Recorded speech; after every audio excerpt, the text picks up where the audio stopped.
Tea parties are a must. If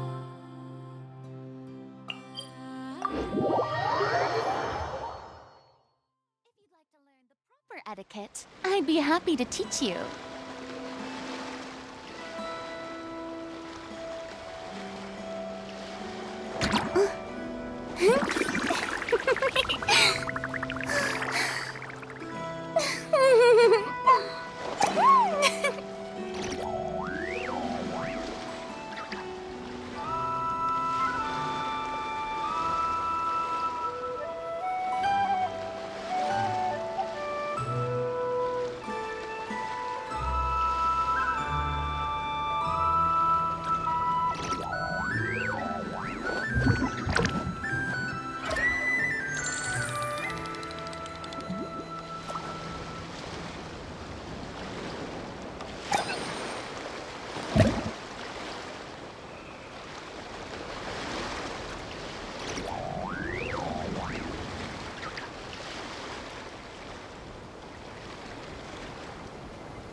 Do you think the others are making good progress? Hope it's all going smoothly. Oh, hey look! They made it back as well! Prince! Lama! How did it all go? All is well, thank you. Nefer and Yehoda had to stay at the curatorium to wrap things up, so they won't be joining us for now. I ran into Miss Inefa and Miss Aino on the way back. Their work is still in progress, so I suspect they won't be back for a while either. You seem rather cheerful today, Mr. Flintz. I certainly am. I achieved what I set out to do and came away with more than I bargained for.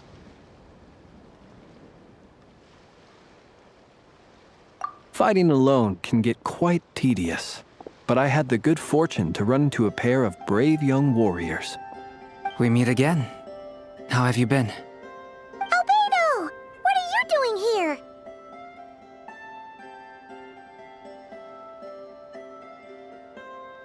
That would be a natural assumption to make. It's also the correct one. These two courageously lent me a hand while I was fighting the Wild Hunt. When they told me they were Sir Varka's colleagues, it all made sense. And given how people of outstanding talent tend to cross paths, it's no wonder you're already acquainted. So, who's your travel buddy, Albedo? Why don't you come and introduce yourself?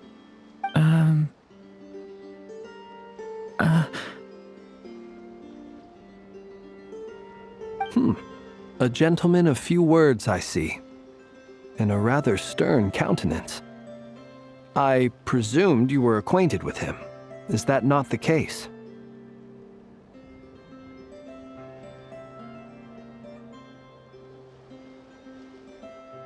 It's nice to meet you. Again. We've technically met before. Wait a sec! You're Minnie Durin! That's right. It's me. I'm glad to see you again. By the way, he says it's okay if you drop the mini. Yeah, I'm not as mini as I used to be. Interesting, isn't it?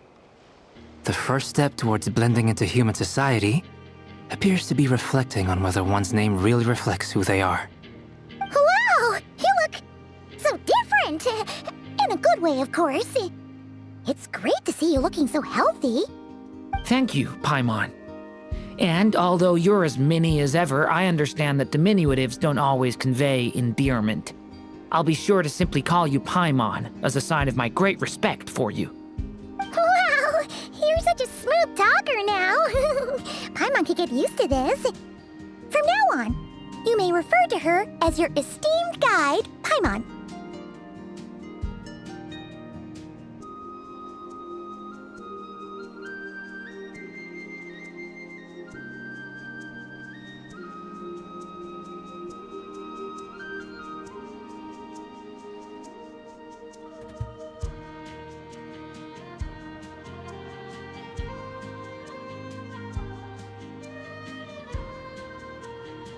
Personally, I think our little Paimon is the perfect size.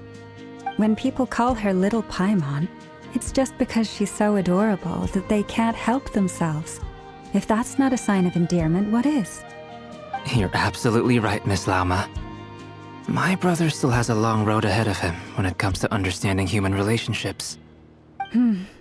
Anyway, speaking of long journeys, didn't Columbina, leave with you? How come she isn't back yet? She's been catching up with old friends. Wouldn't be surprised if she stopped for a cup of tea or 10 on the way back. Uh-oh. People are talking about me. Hope it's nothing negative.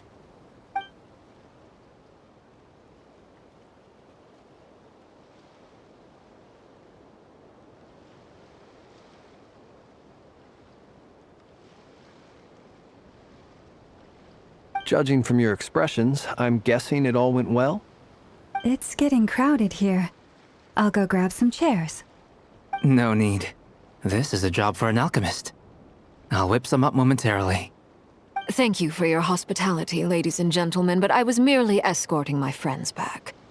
I'll be meeting Sandrone shortly, as we still have some things to discuss. It's been a pleasure, everyone. But this is where I'll say goodbye. We really appreciate your help.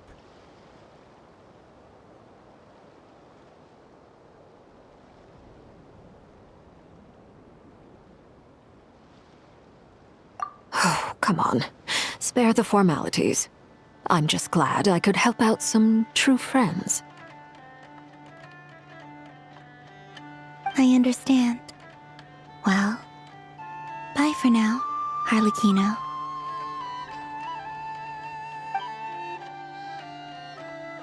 Oh, this place is hopping. It's probably a good thing one of us left.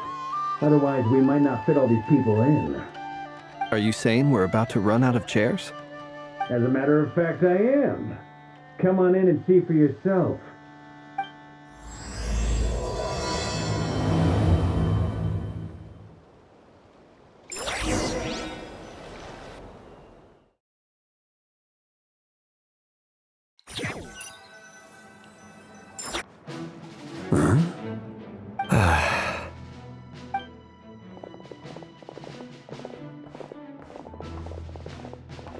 I overheard your little chit-chat outside, by the way. With Miss Columbina's colleague gone, we should be back to the original crew plus the other colleagues I brought in. Though, it looks like we have another new face. Someone else managed to rope in a colleague too?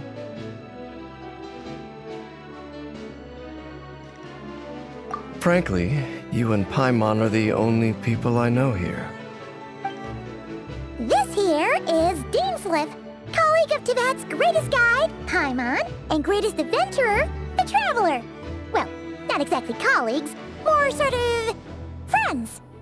When someone else jumps in to do the announcing, you know you're speaking to someone important. Let's hear what he has to say. Note to self. Once Paimon knows your name, the rest of the world will soon follow. When he comes looking for us, it's usually something important. Paimon's guessing you've heard about the Wild Hunt, then. From the looks of it, you're about to hold a meeting. If I were to say that the Wild Hunt is our mutual enemy, would that earn me a seat at the table? As the saying goes, the enemy of my enemy is my friend. Mr. Dainsleif, there's a seat with your name on it. Though, I can't promise the same for everyone else. Hey, Albedo, think you can rustle up a couple more chairs? After all this time apart, Grandmaster Varka's first order is to rustle up a couple more chairs. I've missed this. Is he being sarcastic? Hey, he's your brother. Why are you asking us? I've still got a lot to learn about the nuances of human conversation. Trying to decipher Albedo's way of speaking has been like jumping in at the deep end. Oh, good point. Paimon gets you now. Don't sweat it. There are people who go their whole lives without getting the hang of it. You're ahead of the game already.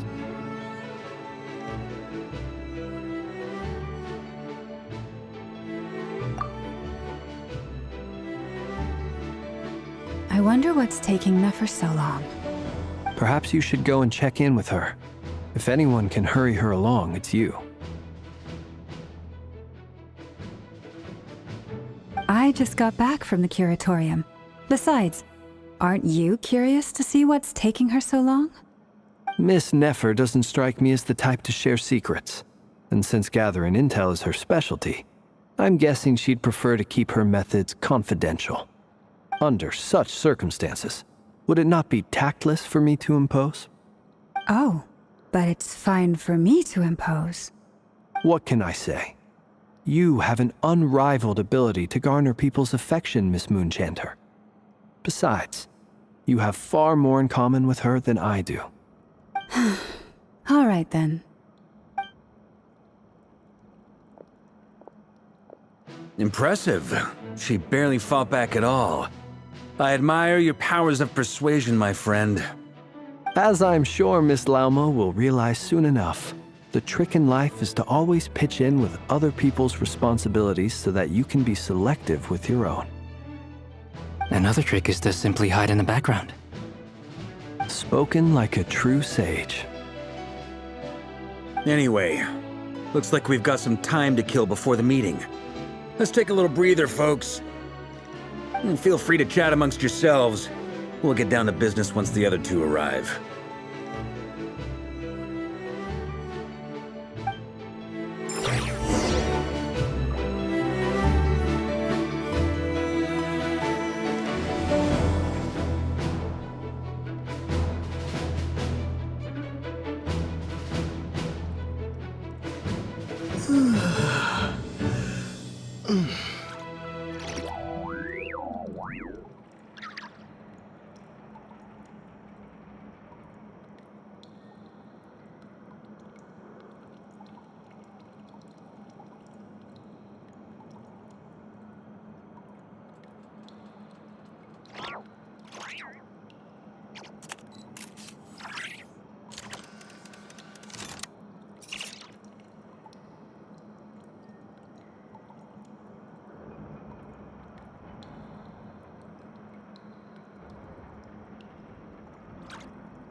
You're both awfully quiet. Why don't I start us off with an icebreaker? Much obliged. Have either of you ever had your portrait painted? If not, I'd be glad to help. That sounds like a lovely idea. You know how to paint, then?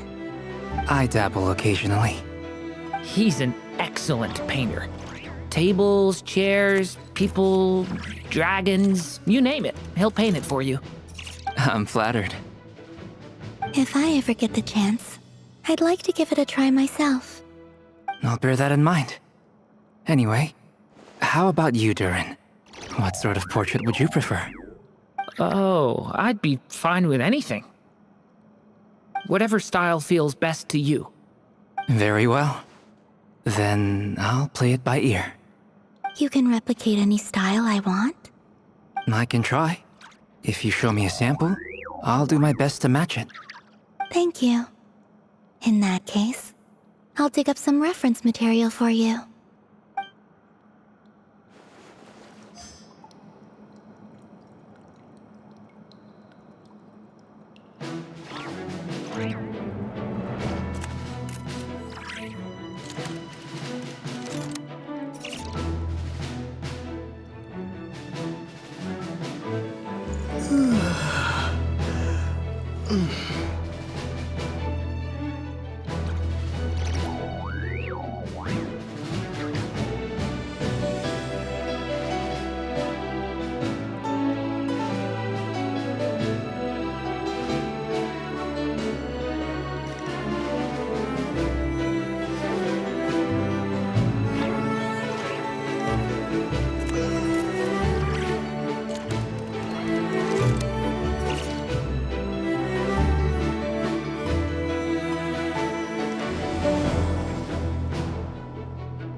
Is there something you'd like to say to me? Yeah! For starters, why'd you just show up here without even giving us a heads up? If you think back to our previous interactions, you may recall that that's hardly out of character for me. You do have a point there.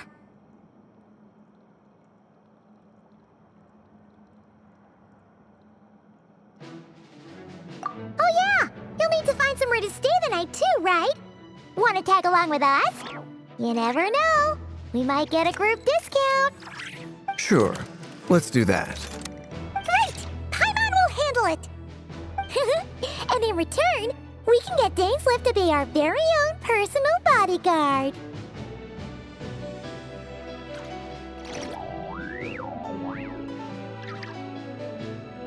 If that's what you had in mind, you should have said so sooner.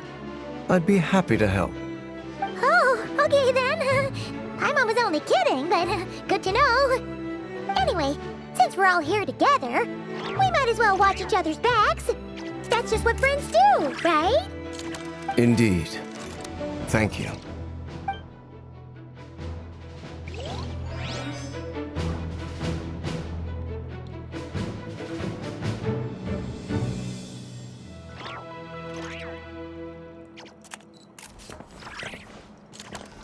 Is there something you'd... Yeah! You do have a Oh yeah! Sure. Great! Paimon! And in return, we... If that's what you had... Oh, okay. Anyway, since... Indeed.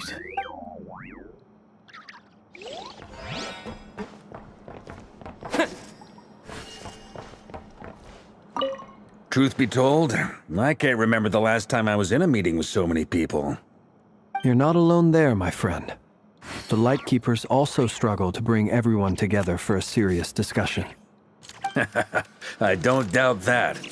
I've only ever met two Ratniki, one being you, and the other being that young guy, Itlua. Itlua is a good apple. I'll give him that. He's kind, honest, and regularly delivers supplies to my lighthouse. A true Ratnik to the core. In that sense, he puts me to shame. So you're what? A fake Ratnik? That's what it sounds like you're saying. But I get the feeling that's not quite what you meant.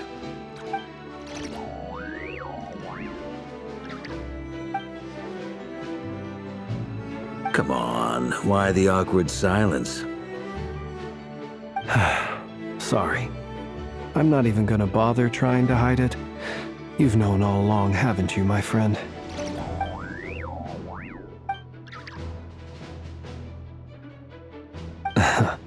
Now that was an awkward silence. Let's just keep this between ourselves. Probably best if Itlua doesn't know, huh? That goes without saying. Gotta be careful what you share with youngsters, after all. Anyone else in the know? Let me guess. The Traveler and Paimon? It's dangerous being too sharp for one's own good, you know. Then, in the name of the Animo Archon Barbados himself, I swear your secret's safe with me. When we went for drinks, you said that you and Barbados were practically best buds. In the light of that claim, do you really expect me to take your oath seriously? Of course. Just as long as you don't go spreading around the fact that I'm close with Barbados, all right? Fair enough, then. Nothing like a bit of mutual leverage to seal the bonds of friendship.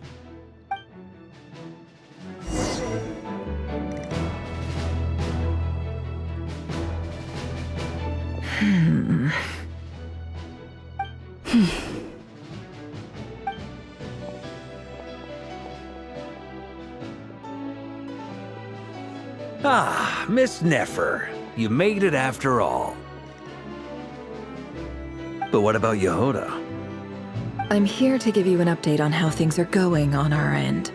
Once this is over, I'll be heading straight back to continue my work. I left Yehoda back at the curatorium to watch over things while I'm gone. Huh. So much for just this once.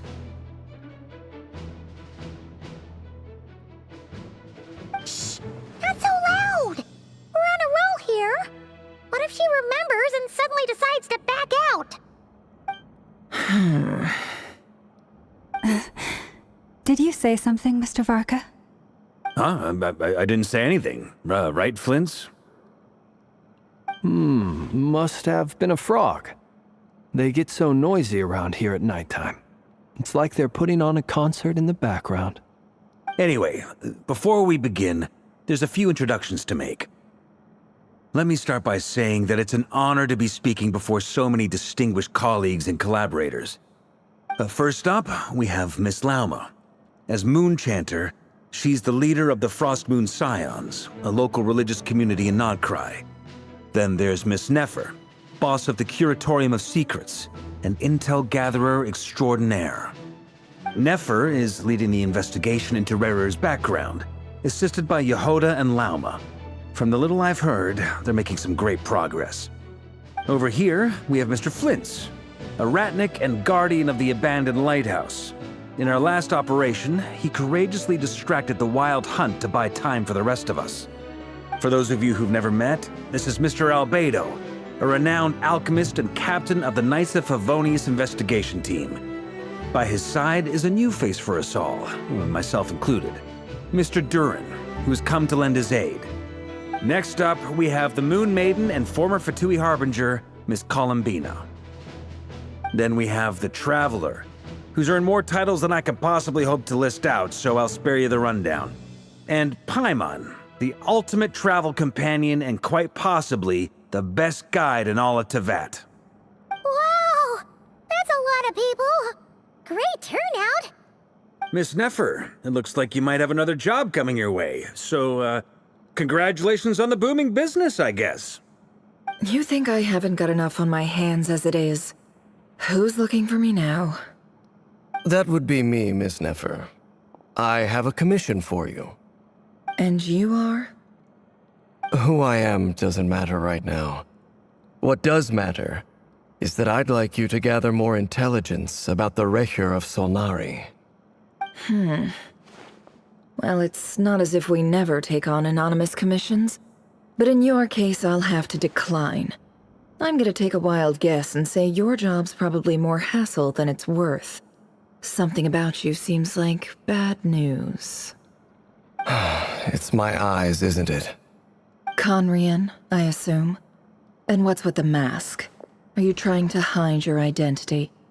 In any case, the fact that you're even still alive raises an awful lot of questions for me.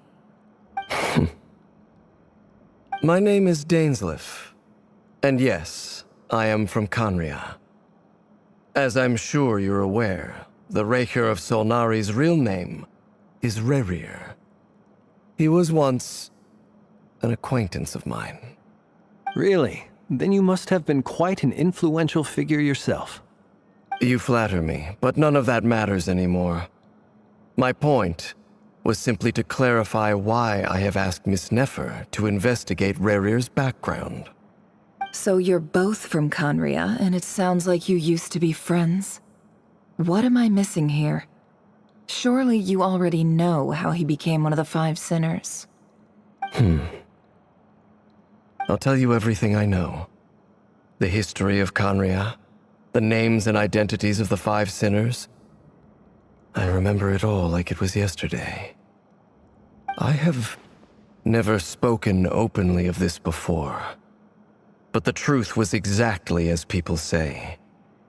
The Five Sinners were each driven by their own desires, and it was by playing upon these that the Abyss tempted them to their fall, tearing Conria apart in the process. The visionary, Vedifenir, who wished to foretell the future. The wise, Haroptatir, who sought limitless knowledge. Gold, Rhindaughter, who desired to create life. The foul, Sertologi, who pursued supreme strength. And last, but not least, Raker of Solnari, Rerir, Ravager of the Moon. Of the five, Rerir is the only one who remains a mystery to me. He never harbored grand ambitions, so what changed in the space of a single night? How did he come to fall like the others? In other words, you're saying that his change came as a shock to you, and you have no idea what actually happened? That's right. You mentioned how the Abyss tempted them, which led to their fall. But what did that look like in practice? And what other context can you give me about the events of that time? The more detail you can give me, the better. Strangely, now that it comes to it, I hardly know where to begin. The fateful night took place during the era of the Eclipse Dynasty. One day, my elder brother, the visionary, Vedifenir, was summoned to the palace by the Vinster King, only for the king to gouge out his eyes and cast him into the dungeons. When I came to hear of this, my fury knew no bounds. I gathered together every ally I thought I had, and together, we set a night to storm the palace and free Ved. Centuries on, the memories of that night still haunt me like a never-ending nightmare. We broke through the palace gates, just like we had planned, each striking towards our separate targets. But then, I was betrayed. Even Vedifenir, the very person I had come to rescue, abandoned me and partook of the Abyss's power. So, it's personal after all. Then tell me, Mr. Dainsleif, what price are you willing to pay? You, of all people, must know that nothing comes for free. I cannot say what price would be worthy of such a commission. But know this. Rerir was not always a madman. Believe it or not, there was a time when he was just an ordinary man, working for the Conrian Intelligence Service. Uncovering the truth of Rerir's past is the only way to unravel this mystery. But before you decide if you will accept my commission, I will tell you more about him. Enough, I hope, to help you plan your next move. Sounds pretty good to me. Feels like we just flagged down a random passerby, only to discover he's actually a master strategist who has a score to settle with our enemy.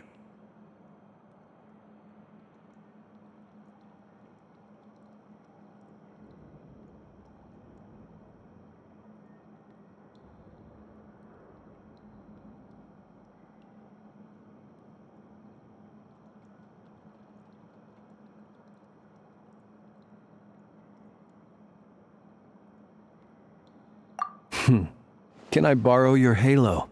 It could be useful in the lighthouse. Hey, enough with the wisecracks!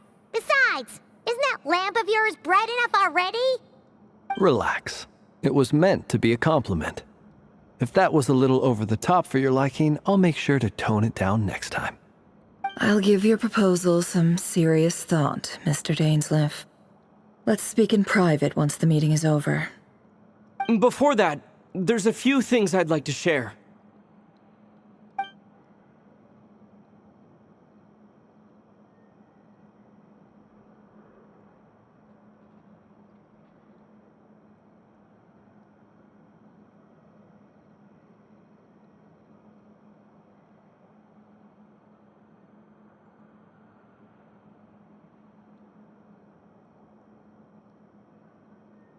Now that we've united the hearts of the three moons, your power should be greatly enhanced.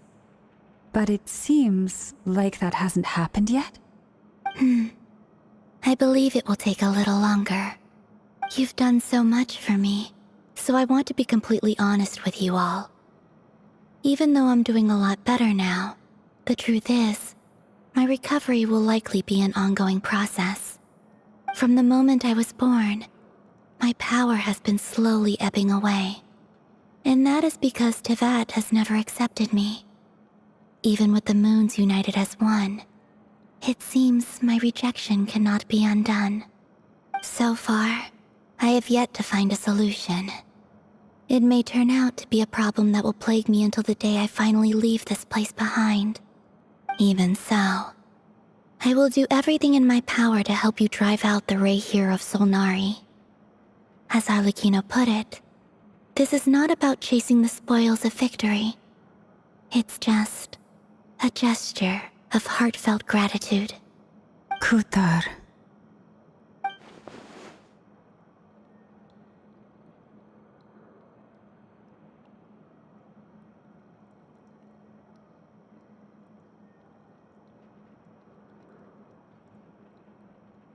Defeating the Ray here of Solnari will be no easy task.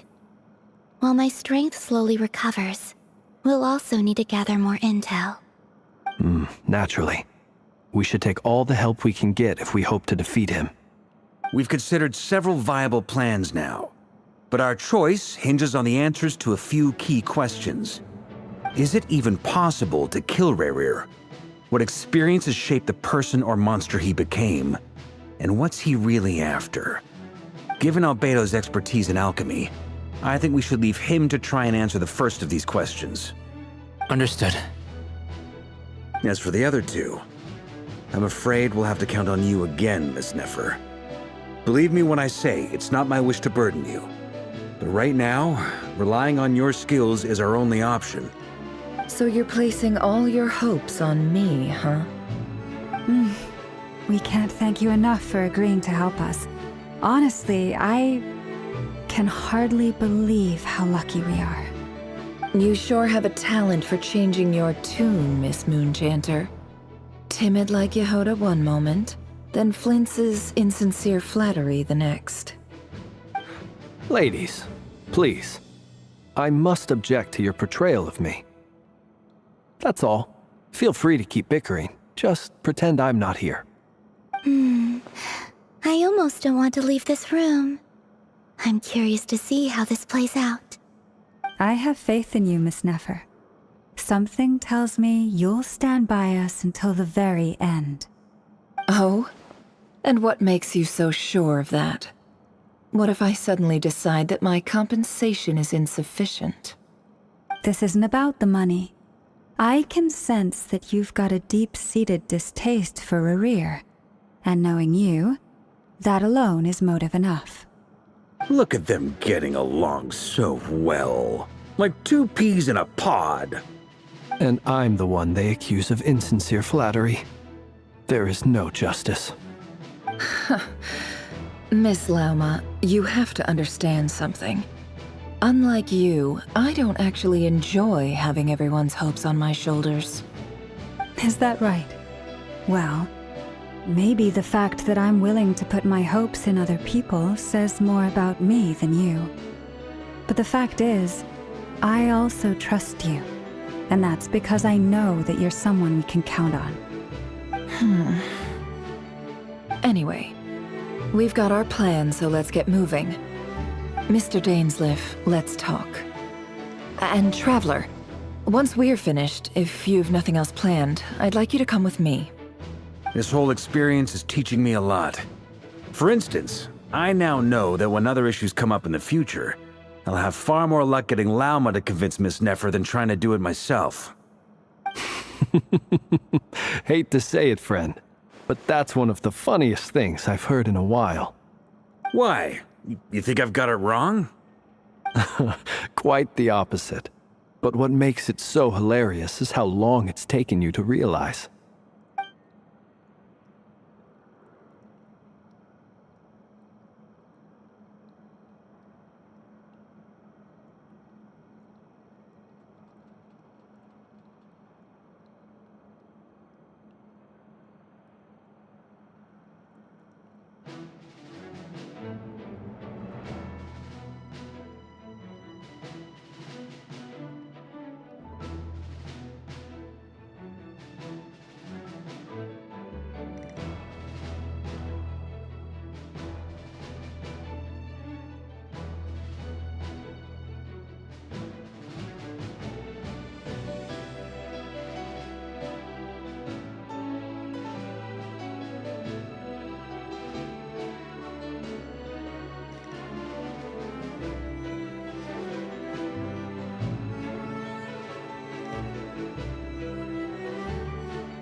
Thank you for waiting. actually use the time to help Dainsleif get a room at the hotel. That's very considerate of you. Now, I trust you share my curiosity about Rarier's past, and you seem fairly familiar with Mr. Dainsleif already.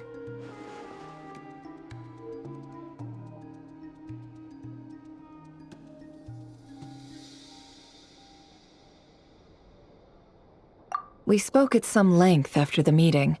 He was the one who suggested I should invite you to join this operation. He feels confident that these secrets will be safe with you. Dane has a lot of faith in us, that's for sure.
Likewise.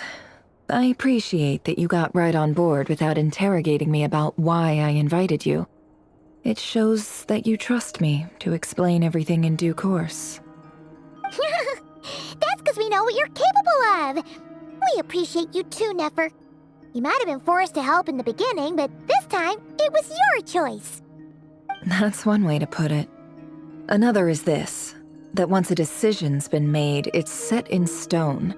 After that, my only goal is to see it through. Alright, so here's how it is. I'm going to access Rarier's thoughts again using my confidential method. Now, I'm sure you've seen things like this before on your travels, so you're surely well aware of how dangerous it can be. The reason I've gathered you all here is to ensure my safety during the proceedings. I plan for us to enter the fragment of his consciousness together, and once inside, I will focus on searching for information. Think of this as a diving expedition into someone's brain. If I'm the diver, you are my safety equipment, tasked with keeping me alive while I'm under the surface. Once the ceremony begins, we will all be spying on privileged information. But in the interests of safety, you must remain absolutely silent at all times. We will discuss our observations after the ceremony has concluded. Lastly, any individuals of a weaker constitution are advised not to partake in the ceremony. In any case, Paimon has her own job to do, which requires staying in the room but not joining the ceremony.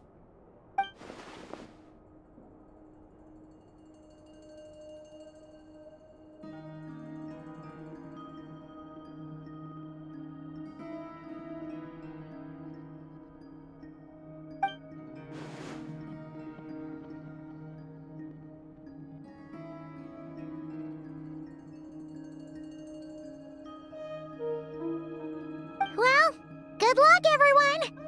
Sounds like all Paimon can do is cross her fingers and root for you guys. There's a little more to it than that. I was being serious when I said you have a job to do. While the rest of us are inside Rarir's mind, it's imperative that we have a team member on the outside. In the event that something goes wrong, you will be our first responder. I don't anticipate any issues, but the extra level of safety will be greatly appreciated. I second that. This is a dangerous operation here, and you're our whole rescue team. That's pretty much the most important job in the crew. So, Paimon's like the lifeguard? Yeah, that makes sense. All right, got it. Good. Please, take a seat. We'll get started momentarily.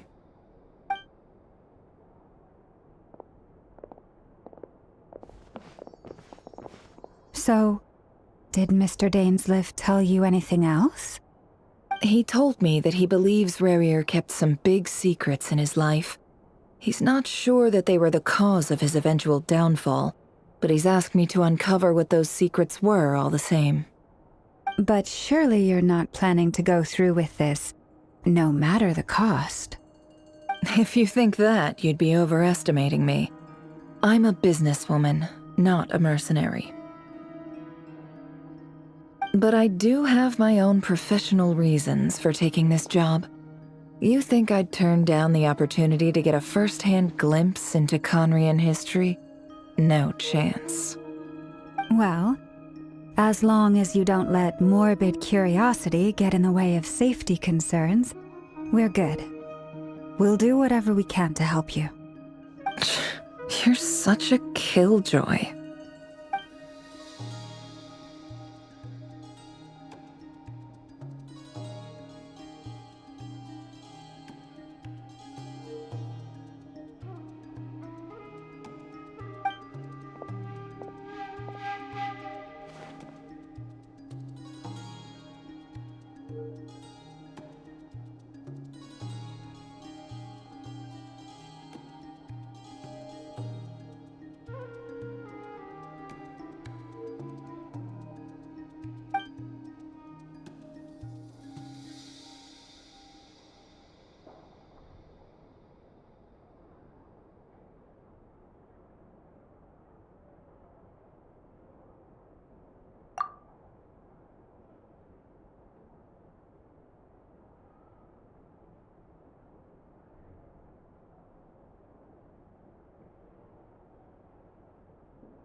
All right, I'm good to go.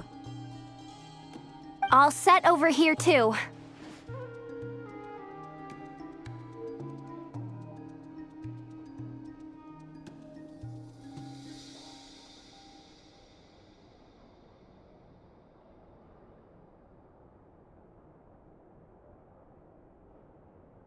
Promise, Paimon, you'll be extra careful.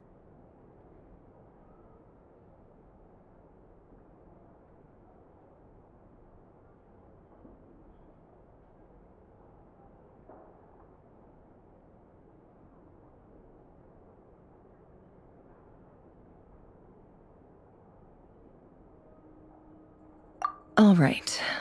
Let your whole body relax. We're about to begin. Close your eyes.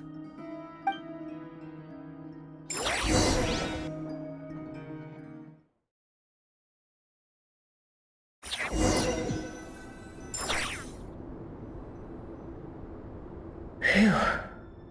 Could this be his office? Pretty standard setup. Bookshelves, paperwork, files. According to Dainsliff, Rarier used to be an intelligence operative. Chances are there's plenty of top-secret intel stashed away in this room. Is this where you keep your secrets, Rarier? Can't say I'm not looking forward to this.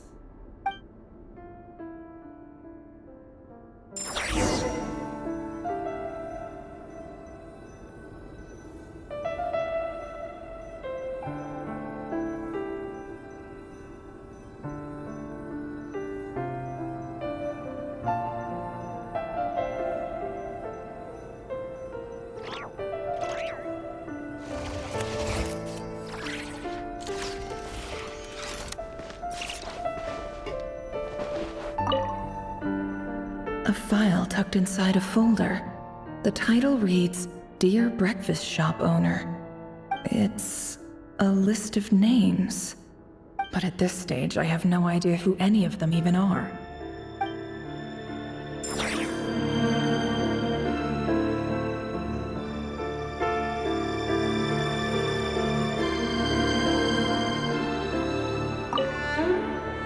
A file tucked inside of but at this stage.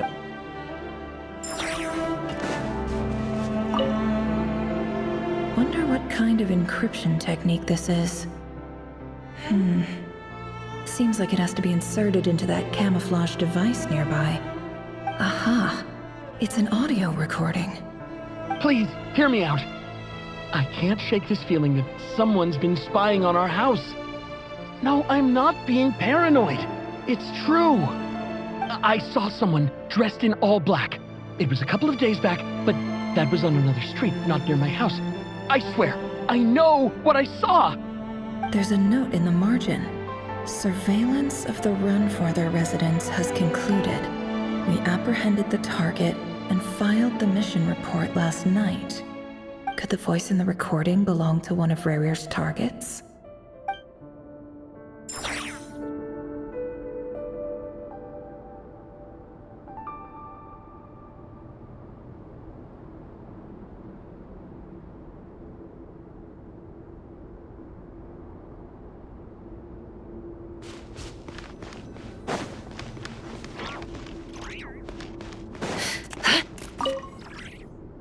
Bookshelves full of documents. Looks like these are all files, packed with the personal details of individual Conrians. The Crimson Moon dynasty preceded the eclipse. Since Rarier worked as a secret agent during the latter, it stands to reason that he was tasked with purging remnants of the old dynasty.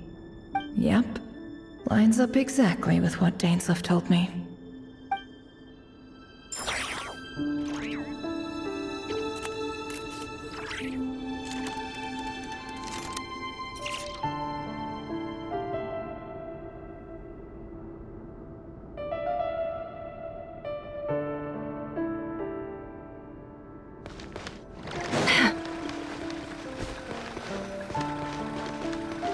He looks even gloomier than last time.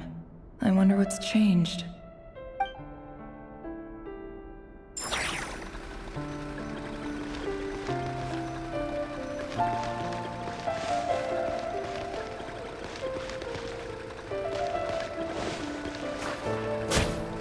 hide the truth.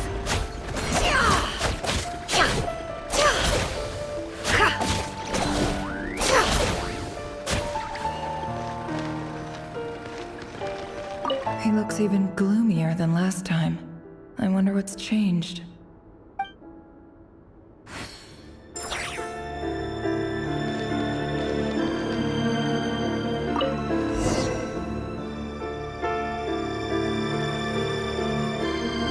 Today's files are in. Time to wade through them, just like usual.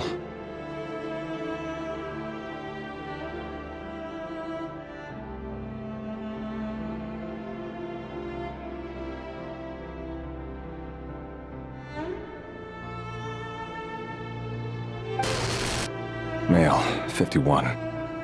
Occupation, cook. Confirmed Crimson Moon descendant. Has maintained frequent contact with other descendants over the past year. Poses a threat to the dynasty.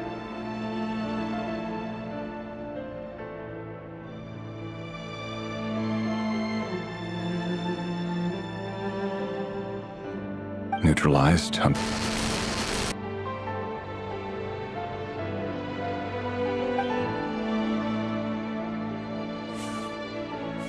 This one should be archived under purged targets.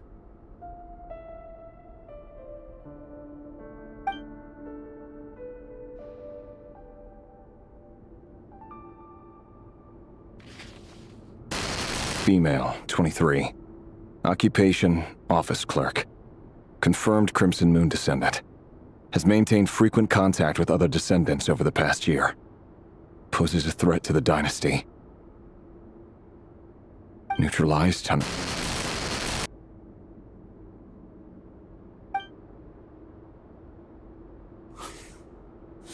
Another one for purged targets.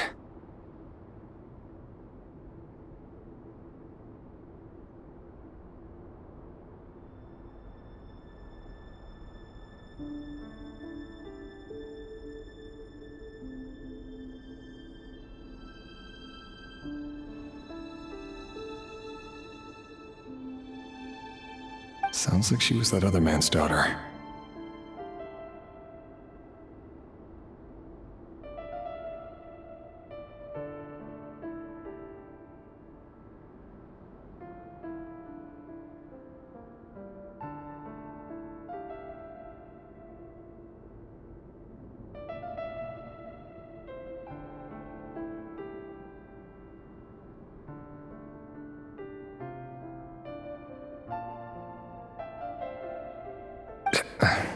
Never mind.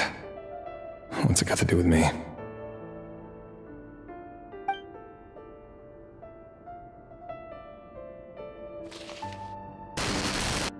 Male, 40. Occupation, teacher. Confirmed Crimson Moon descendant. Has been observed making contact with other descendants during the past year. Poses a threat to the dynasty.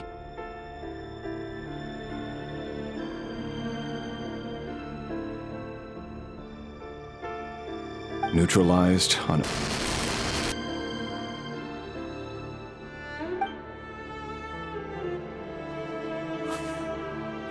Just another nobody for the archive. Come to think of it, I remember surveilling this man. A case like his never would have been considered a priority in the past. Huh. He barely even interacted with other Crimson Moon descendants.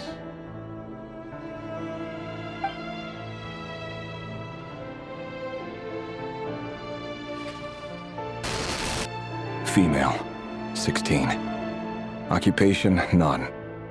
Orphan and confirmed Crimson Moon descendant. Has been observed making contact with other descendants during the past year.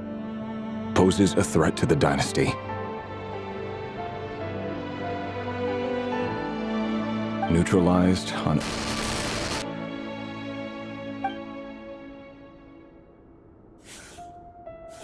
Filed. I have no recollection of this girl. None whatsoever.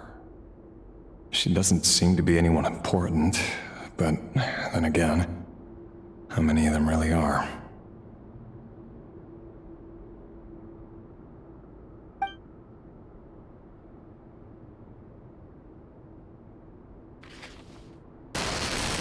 Female, 13.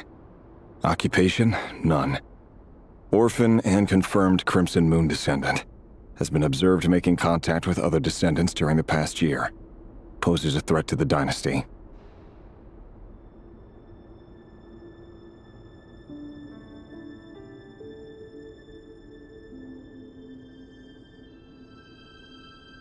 Neutralized and...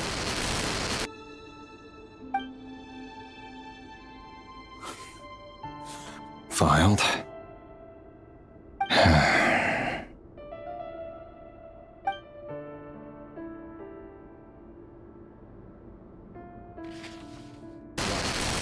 Male, 11. Occupation, none. Orphan and confirmed Crimson Moon descendant. Has not been observed making any contact with other descendants during the past year. Poses a threat to the dynasty. Neutralized and...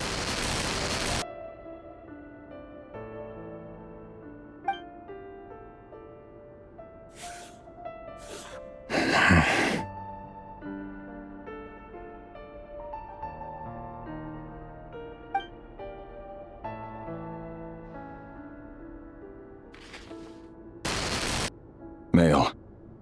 6. Occupation, none. Orphan and confirmed Crimson Moon descendant. Poses a threat to the dynasty.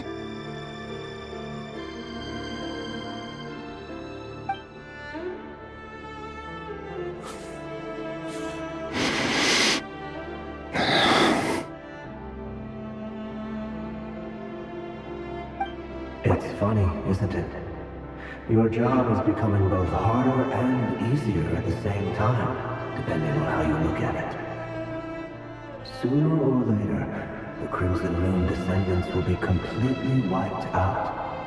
But as their numbers dwindle, they become harder and harder to track down. That's not how it is. Fortunately, however, most of the able-bodied adults have already been taken care of. The remaining weaklings will be increasingly easy to deal with. No! No. My job is to ensure the survival of the Eclipse Dynasty. And the only way to do that is by eliminating any and all potential threats. It's a perfectly legitimate line of work. Every single one of my colleagues can attest to my fairness. And if my friends were aware of the facts, I know they'd back me up too. Assuming, of course, that they were aware of all the facts.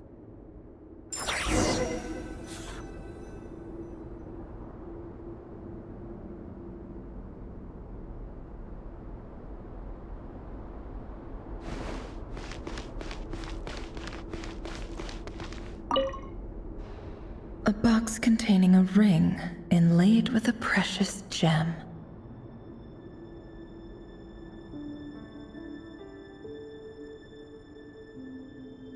Must be for his girlfriend.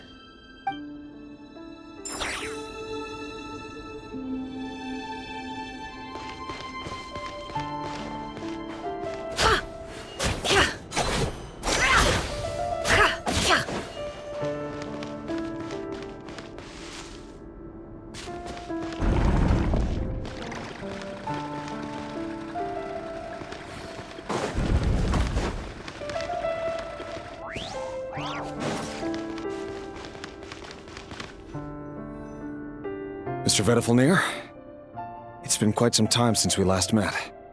Rerir, I trust you're here because you have something important to discuss.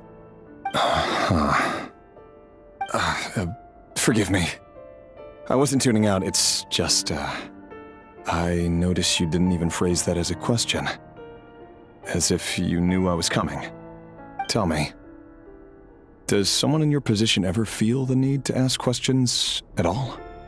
It is indeed within my power to foresee certain things. Things like your arrival. I was just thinking. It won't be long before I'll be inviting both you and Dane to my wedding. That isn't a lie, but nor is it a fact as such. It's a wish, isn't it? No fooling a prophet, is there? Ever since that day we met for drinks, I knew it was only a matter of time before you came looking for me. Does it feel good? Knowing how the future will unfold. I'm afraid the notions of good and bad fail to capture the complexity of what such a power entails. Once you've seen what will come to pass, it can be all too easy to succumb to fear and melancholy. Unless, of course, you learn to abandon these feelings.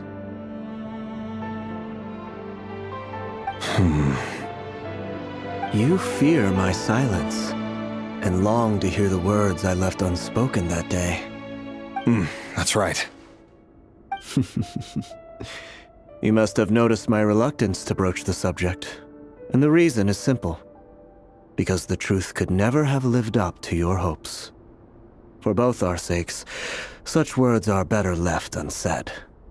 The burden of prophecy was never meant for your shoulders. So who exactly do you deem worthy to hear your prophecies? None but our exalted king? Or rather, our king as he once was.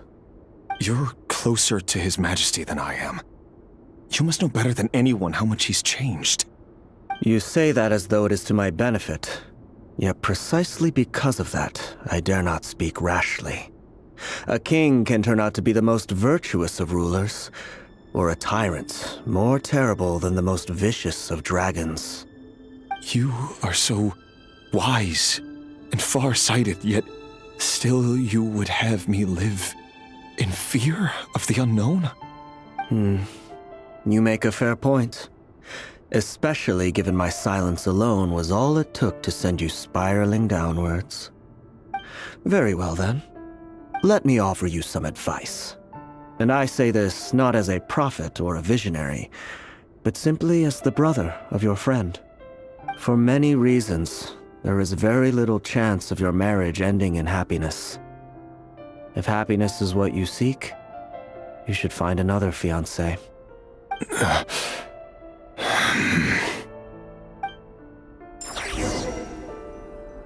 Hold on. There's that same black fog again. Could this memory belong to Thelindis? Guess I'd better tread carefully.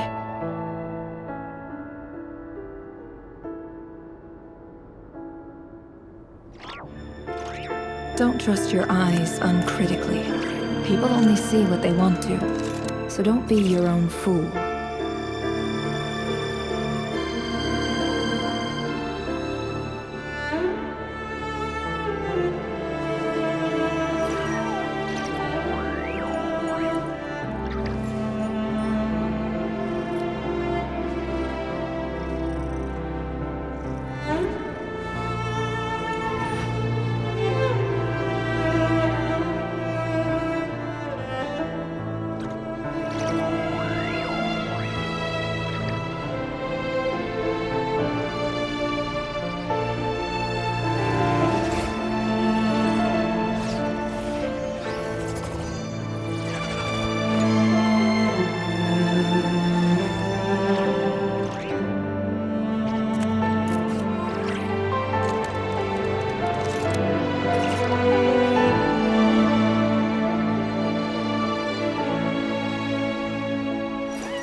No more lies.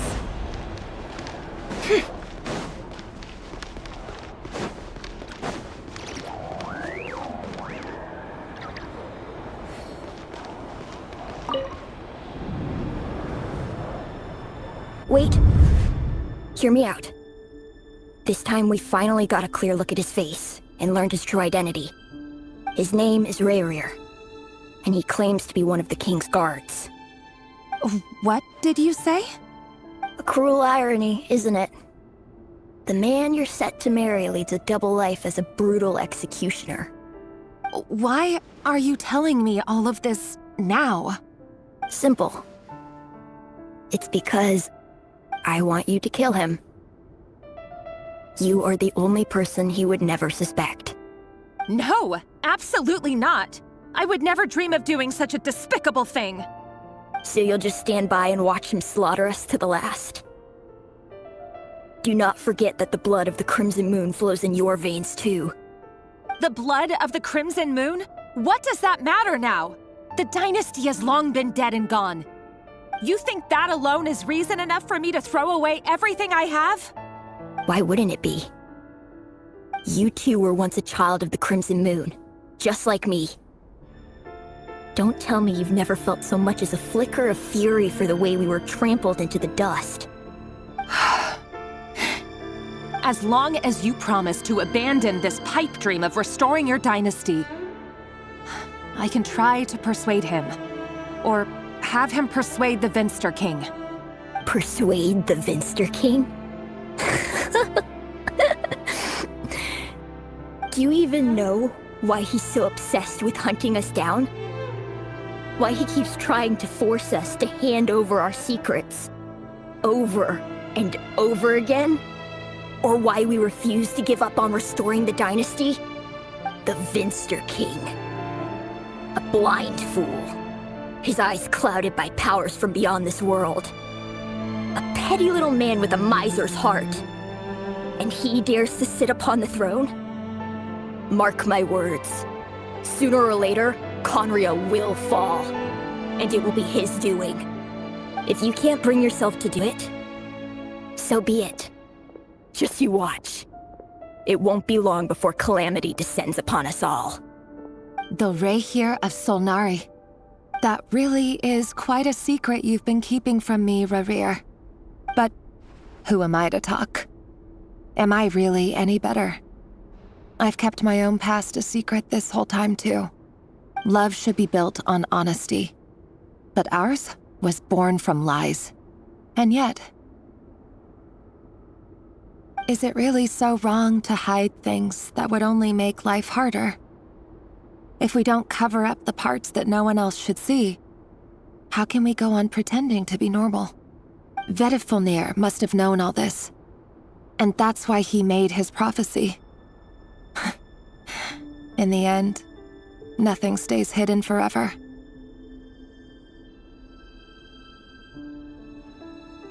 But I won't just sit by and watch this disaster unfold. I'll do everything in my power to protect what I cannot afford to lose, no matter who I have to face.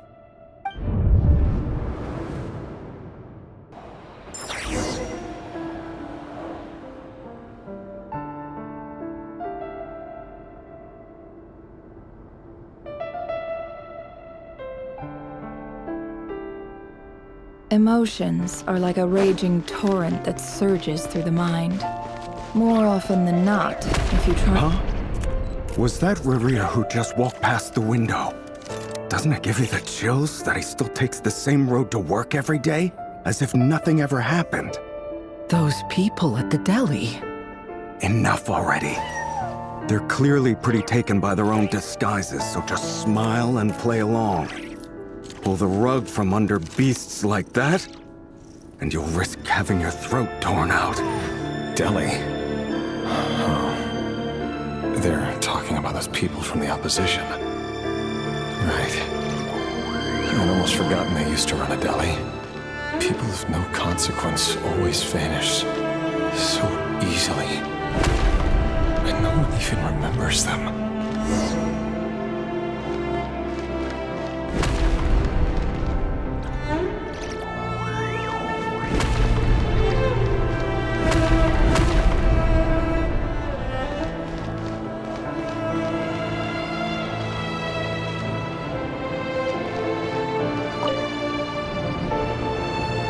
Surely you can see he's not the man he pretends to be! So many have died already, and they say that the king's madness grows with each passing day. We're not going to survive this, are we? But why does it have to be this way? Do we really deserve to die just because of the blood that runs through our veins? Thelindis! Are you even listening? Sorry, Freether. My mind was off wandering. I heard you, though. You're talking about what Rerir said. He's just following the king's orders. He's a secret agent, and it's his job to hunt down rebels and dissidents. By the time you first met him, he'd already taken lives. Maybe he was using you from the very beginning. No. Rerir has no idea I have anything to do with the Crimson Moon. My family are only distant relatives of the main lineage, and besides, my eyes are perfectly ordinary. Truth be told, apart from my teacher, pretty much no one knows I have any connection to any of it. It's been a long time since my family severed ties. But as Orlog said, who could possibly talk sense into that raving lunatic of a king? No one. I'll work something out. Trust me, I'm with you all. But for now, you need to keep yourselves hidden. Don't let anyone find you, anyone at all. Don't forget that Rerir is an Eclipse operative. You need to be extra careful when he's around. And when I am too. For now, don't come looking for me. And if anything happens to me, just act like we've never met. If even you can't escape this, what hope do the rest of us have? But after all this time together, surely he wouldn't lay a hand on you. I won't speak in his defense, nor can I give you a clear answer to that question. But I'll do everything I can to put an end to this. Here, hold on to this. If an opportunity to escape presents itself, take it. You'll be glad you took some spare change. You call that change? But what about you? I've got a job, and there's still money coming in. But you can't go anywhere right now. Please think about yourself for once.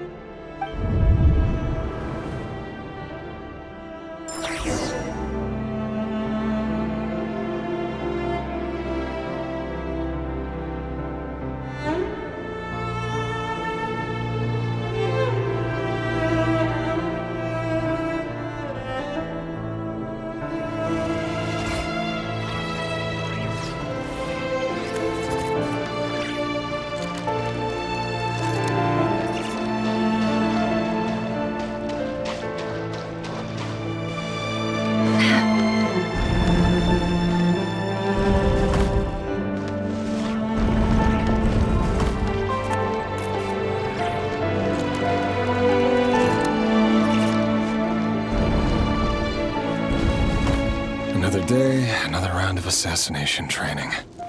Training ground is just beyond this hidden passageway. When you kill a person, doesn't it bother you when you end up covered in their blood? Why would it? Aren't we all just walking blood bags? But not everyone is accustomed to hunting down others like prey. You've been a hunter for so long now, you seem to have forgotten that most people don't just go around killing one another. Leave me alone.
Make sure you have a firm grip on the handle, then choose your angle well.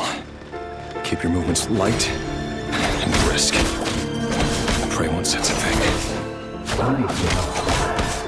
I'll bet no one's ever died a quiet death at your hands. I work clean. No traces.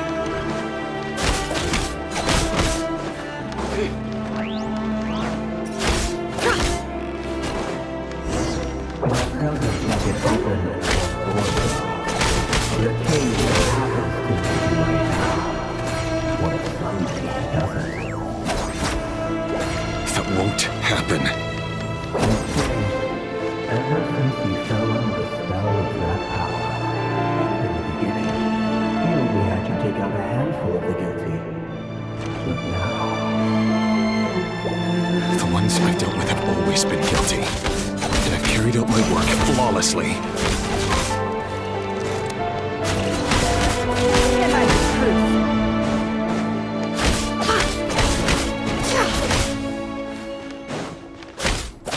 It all adds up.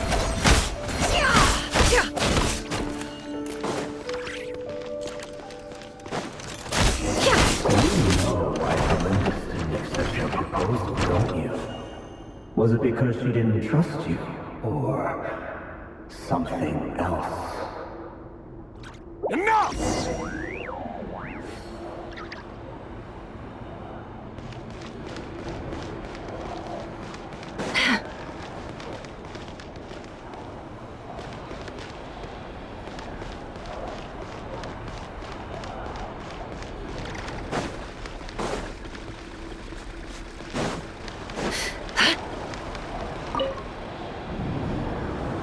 Delindis, do you still remember Orlog? Orlog. The boy who was pretending to sell flowers. You spoke for quite a while, didn't you? Yes, we did. What about him? He was arrested 2 days ago. Chances are he's already dead. He... I just don't get it! After everything he's done, why do you still stand by him? Or does it mean nothing to you that people keep dying? No, that's not... Just hear me out. I need to go now, Delindis. They're looking for us. You take care too. If you ever need a place to hide, come find us.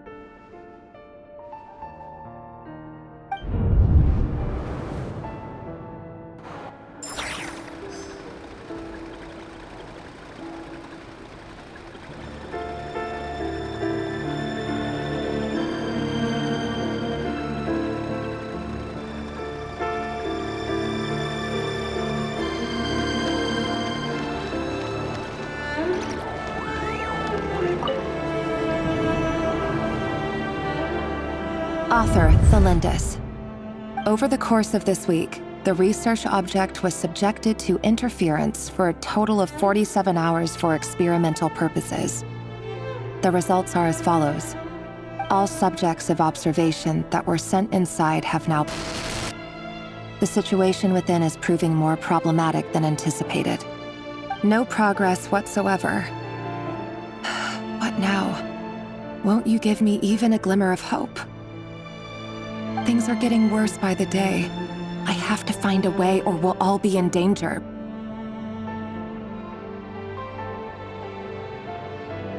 But I... If all this research comes to nothing, what then? Sooner or later, it'll be my neck on the line. But could he really bring himself to kill me? No. Surely he wouldn't have the heart.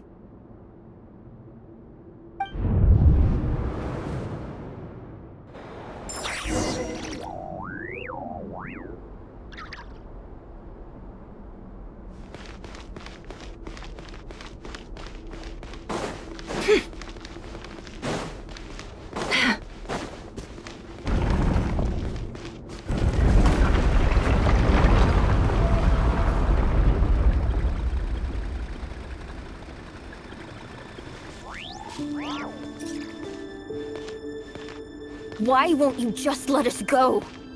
We don't even know each other. All we want is to live ordinary, peaceful lives. You want to live?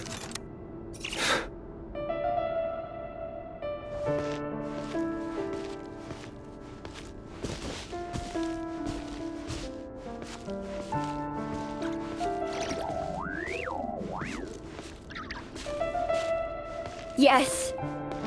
I just want to go on living. Is that really such an unforgivable crime?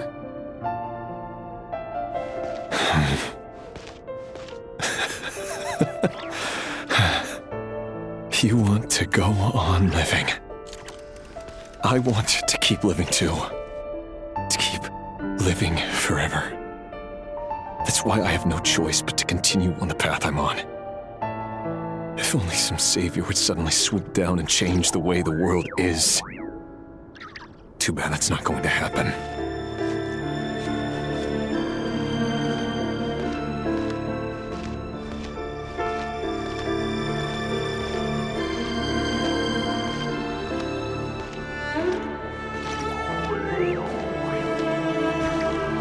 Imagine that. If there really were such a person, you and I wouldn't be standing here like this, would we?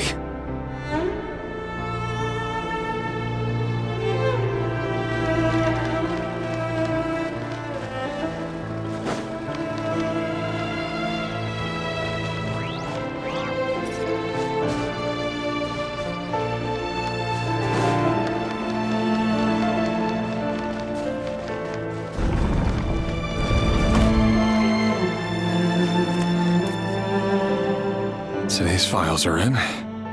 Time to wade through them just like usual. No, I don't get tired of it. It's my job. And not only am I lucky to have it, I'm good at it too.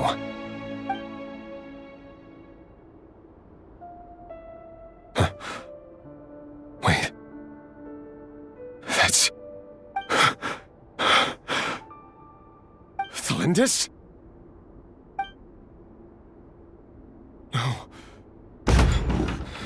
No! No!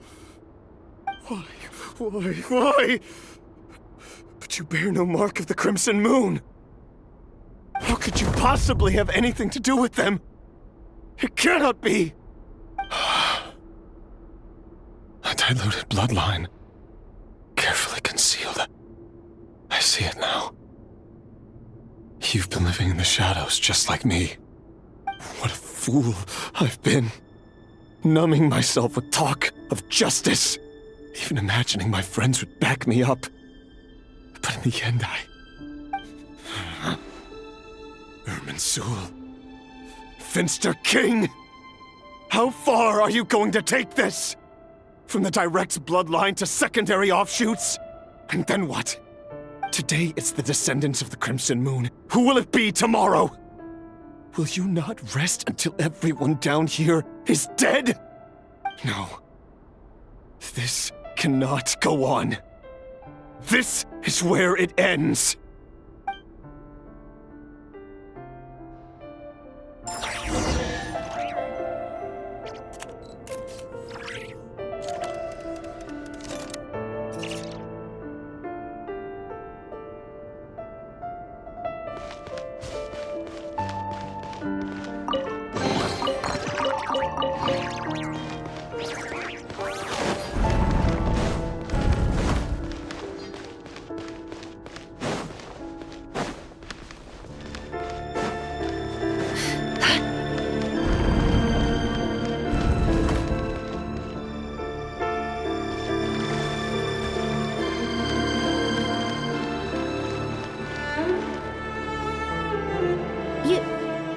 You're really letting me go?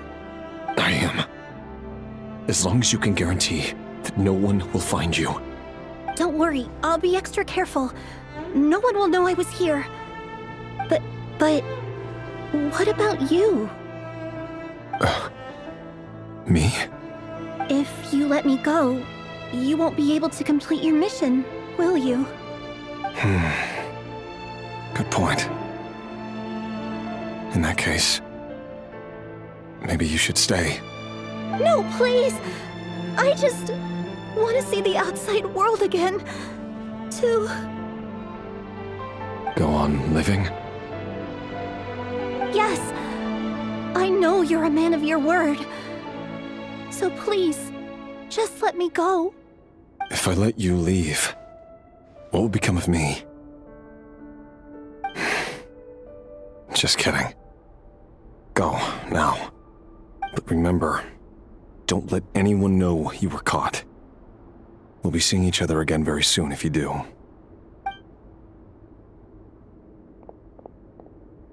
Even shadows in the dark must live by a code. But you can't save everyone. You've been whispering in my ear for days now, Vedifilnir.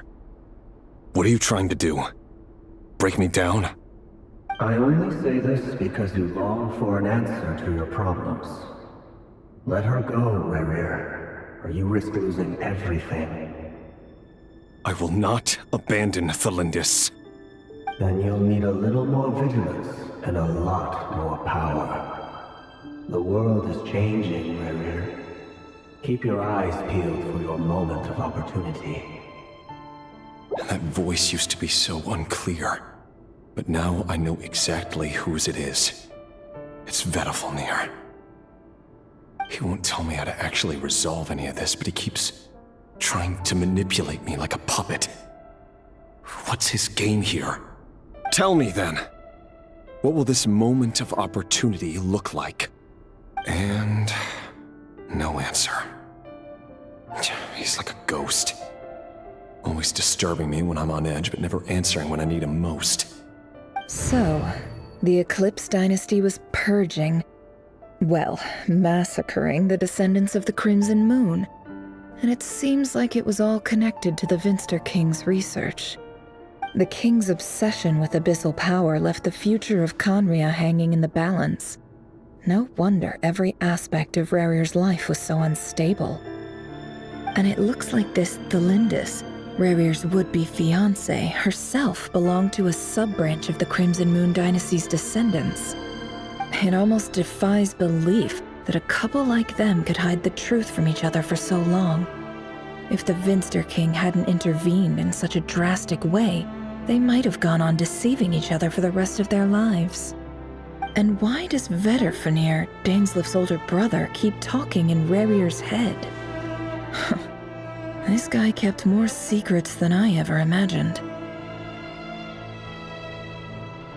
The human mind is like a vast desert of shifting sands. When you follow the flow of someone's memories, you only ever see the parts they're willing to let surface. Time for something a bit more creative. We've been inside Rerir's mind this whole time, building up a picture of his psyche. There's already enough clues on the board to start reading between the lines and mapping out the rest. Now, we can finally begin to put the pieces together. Sure, it'll only be a reconstruction, part simulation, part reasoning, but it's usually pretty accurate. Once we've built up a cognitive profile, we just need to cross-check the logic behind his actions. And then we'll be able to take a sneak peek at whatever it is that Rerir has really been hiding.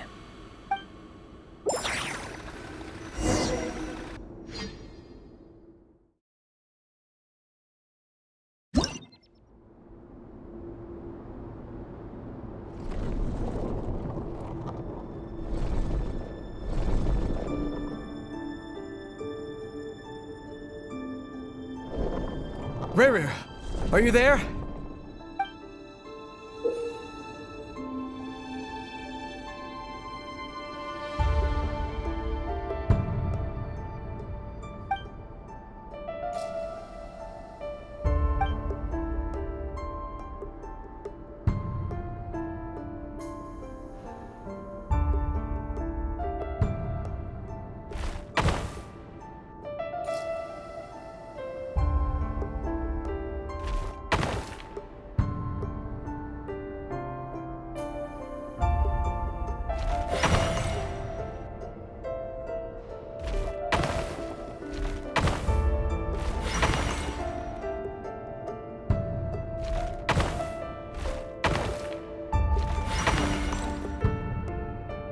Hey, Rerir!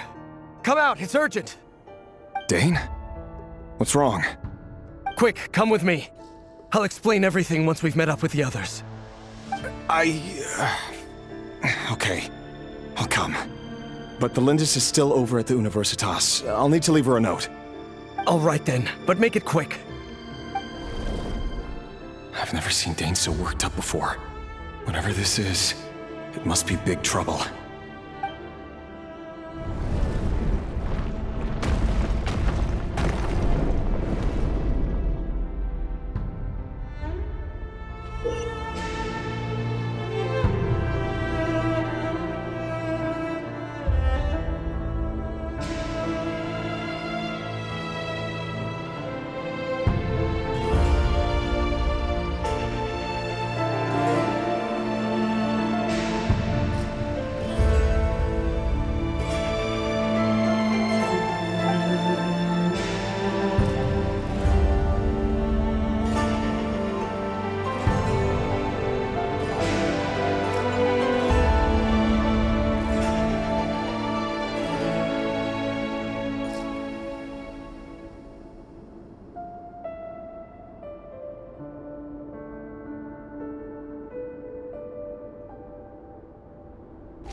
Well, this is a nice change, meeting you all at this hour. When men and women of ambition can speak face to face in broad daylight, I say that's a big step forward for our dear Conria. Don't be ridiculous. We do not fear the day. Why would we seek refuge in the night? You might ask your blade that same question. I'm told it prefers the cover of darkness. The word on the street is that Sertologi only strikes when he has an unfair advantage. But that is patently false. I see you're missing an arm and a leg. Surely only a fair fight could explain that. If this is your way of offering me replacement limbs, believe me, I'll take them. Oh, we can certainly discuss that. With bioalchemy, anything is possible. Assuming I have your full support in my research. Lunatic. Roptatir, what brings you here? Why, Dainsleif, of course. He invited me. Please, cast aside your apprehensions, Miss Rhindaughter. Whatever the rumors may say, I am but a humble servant of the king, and I can assure you he affords me no greater convenience than he does you. Well, the Universitas Magistrorum won't stop fawning over you, so at least some of the rumors must be true. You're clearly doing well for yourself, so drop the humble servant act. It endears you to no one. You're president of the Universitas Magistrorum, the chief royal mage known as the Wise by royal appointment, and by far the most favored among the 4 pillars of Conria. Vice President Veit doesn't even try to hide his envy when he sees you. My success is the product of hard work and good luck. It's as simple as that. Were the king not such an extremist, I hardly think I would have received a senior post at my age. Of course, no job is without its gripes. Serving a king like ours can be a challenging task, as I'm sure you can imagine. And as for Efterveit, in missing out on the presidency, he's dodged a mountain of stress. Like everything else in life, it comes with pros and cons. You're all here. I apologize for the short notice, but it was an emergency.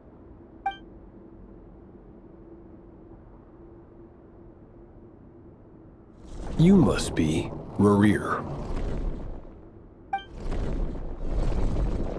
Mr. Sertologi. Yes, I handled your case file during your sentencing. Nothing personal, of course. I'm pleasantly surprised that you remember me. You're clearly a person of substance if you've been invited here. But Dainsleif, you'd better have a very good reason for convening this little gathering. It's my brother, Vedalfenir. After he spoke at the court this morning, the king was so infuriated by his words that he had him blinded in both eyes and thrown in prison. Vedalfenir in prison? Strange. I thought the king trusted him and Heroptatir more than anyone else in the world. Does this mean the king's circle of trust just got even smaller? It has nothing to do with trust. It's about what the king wants, which is as clear as day to anyone paying attention. I simply appease him, because it's in the best interests of the Universitas Magistrorum. And also because you're slimy. Vedalfenir, perhaps less so.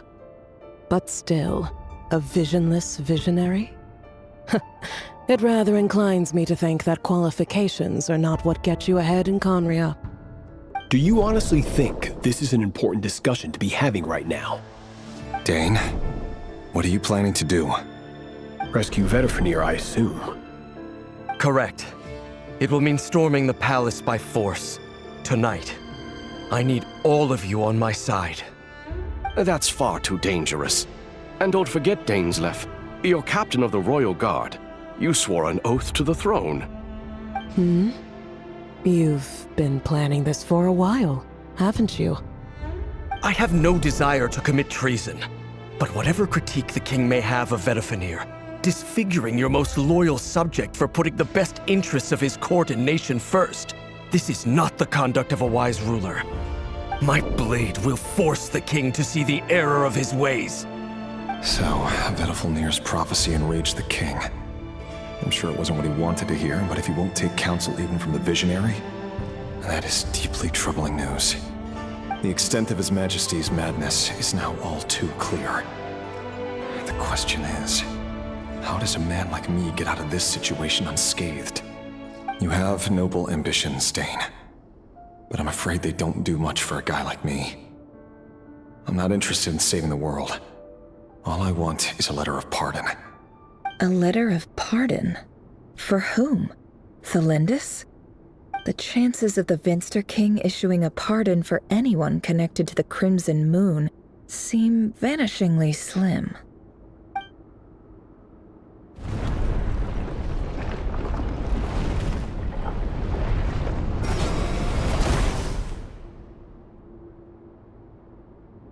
This black fog over the board must have some connection to Thelindis.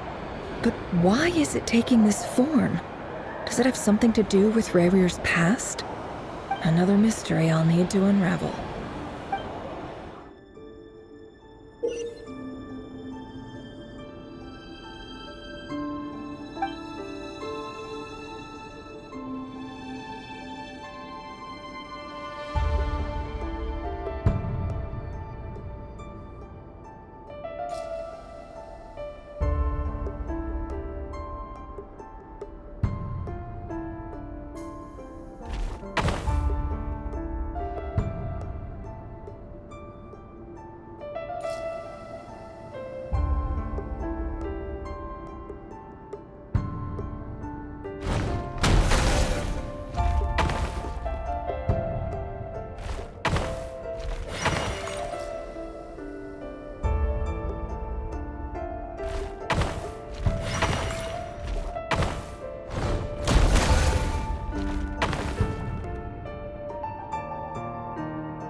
Author Thelindis.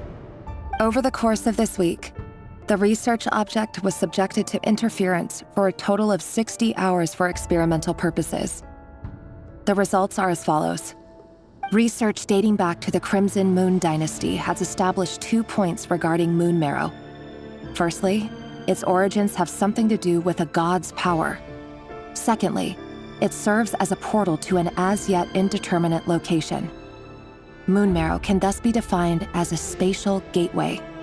However, there are a number of hurdles to overcome before we can answer the question of where it leads to. To start with, opening the gateway requires a specific power source, which the relevant literature indicates. An enormous amount of power is then required to keep the gate open. Currently, the total power output of our instruments remains in the single digits. To make matters worse, I am now the only staff member remaining in the Moon Marrow lab. The Universitas Magistrorum recently decided to move most of its personnel into abyssal energy research, which has stymied all Crimson Moon-related projects. This is not a wise move. I have always maintained that placing all our hopes in a single source of power is risky, especially one as poorly understood as this. As well as making ourselves overly reliant on a single resource, we are neglecting other promising technologies. I apologize if this comes across as disrespectful. But as a Moon Marrow researcher, I desperately want to see the world beyond the gateway. If we really made it there one day, what would we find? And how would we go about taming the unknown? My imagination is endlessly fueled by questions such as these.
This is for you. I heard you're gonna leave the city with your parents. Thelindis, did you hear about what happened? I've heard nothing. Rerir got back very late last Friday, and he was acting a little unusual, but he slept pretty well, so I'm guessing whatever he did was a good deed.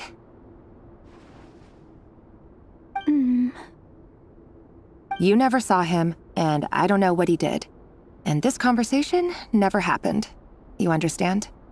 What if he finds out that you pried into his secrets? Don't be silly. I don't know what secrets he does or doesn't have. All I know is he's just a normal guy who happens to run some errands for the king. Are you scared of him? I don't know. The Rerir I know doesn't match the person you all describe. Logically, I should be scared of him. And yet, I don't want to lose him. But enough about that. You should get going, and be careful with the package I gave you. Keep it secret. Keep it safe.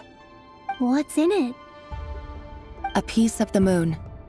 All you need to know is that as long as you keep it safe, then in the future, everyone will be able to see a red moon.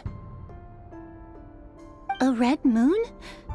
You mean our moon? That's right. Our moon. Promise me you'll look after it. I promise, Tholindis. The Crimson Moon bloodline will never die out. Its light, the color of blood, will become like a fire that flows in our veins, no matter how long it takes.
Hurry, everyone, and stick to the plan. Sir Dainsleif, what are you? Is this treason? You know what happens to those who betray the throne. Please, don't do this! It is the king himself who has betrayed the throne. He has betrayed all of Khaenri'ah. If you have any love left for justice in your heart, you should join me. It's showtime. Dane and his group will handle the troops in the palace. Then Hraptatir and Rhindaughter will disarm the security measures. My job is to enter the prison and rescue Vedifalnir. Stay safe. Wish me luck. Look after my brother. Draw your blade. It is time for justice to prevail.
And the smell is abominable.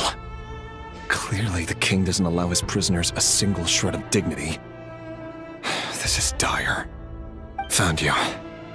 Hello, Mr. Vedifalnir. Ah, it's you. Surprised? Oh, wait. I guess surprise isn't an emotion that prophets feel very often. I certainly felt some surprise in the moment when I was blinded. Surprise at the king's sheer ignorance. Surprise at just how unfairly this world responds to words of earnest remonstration. I'm curious. What did you prophesize this time? It wasn't a prophecy. It was a word of warning. Someone had to say it. The king has forsaken all reason in pursuit of his obsessions. I simply told him that if he continues on this path, Khaenri'ah will surely fall. But he didn't listen. Worse still, he stabbed you in both eyes and locked you away. Dane asked for my help. The court is in complete chaos now, but I'm sure you predicted that. Everything is transpiring as I foresaw, yet I am powerless to change it. Fate is an immutable force. I can but lament as the inevitable unfolds. I do wonder whether giving a man the power to see the future does nothing more for him than slowly crush his spirit. Forgive my curtness, Vedifulnir, but the king did not suddenly turn on you today. His suspicions have been brewing for a long time.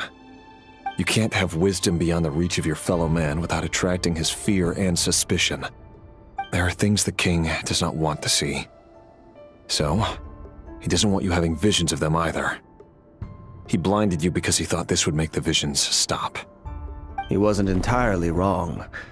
I did indeed lose my power to see the future. Right up until... Until what? Just now. I believe I saw something new. Well, tonight could go a lot of different ways. 5 of us banded together to storm the palace, all so we could rescue you. This will go down as the most tumultuous day in Khaenri'ah history. I sense hatred in you, but also hope. A desperate hope that with the tyrant deposed, that will be the end of the story. But this is not the end.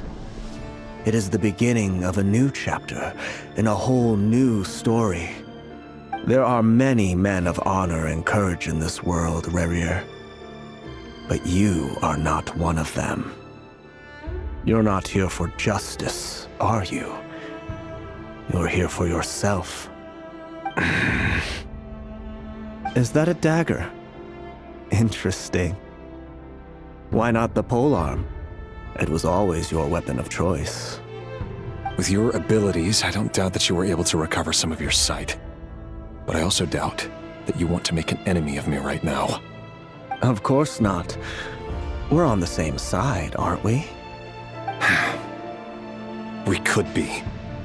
But I need you to be honest with me, Vedifulnir. At this point, you're my only hope for the future. You mean your future? With your beloved, Felindus? Yes. And I know there are bigger things at stake here. A dynasty, a nation, maybe the entire world. But forgive me, I care first and foremost about myself. I can't abandon the one I love to save myself. I just can't do it. But you see a broader picture of the future than I. You see the solutions to the biggest problems of our age. So tell me, what is my solution? What's the answer? In matters of fate, answers are either right or wrong. What will be and what will not. Maybe you are willing to pay a certain price in the pursuit of happiness, but unfortunately, fate does not negotiate. That is the cruelest thing about fate. It is unmoved by your sacrifices. That can't be true.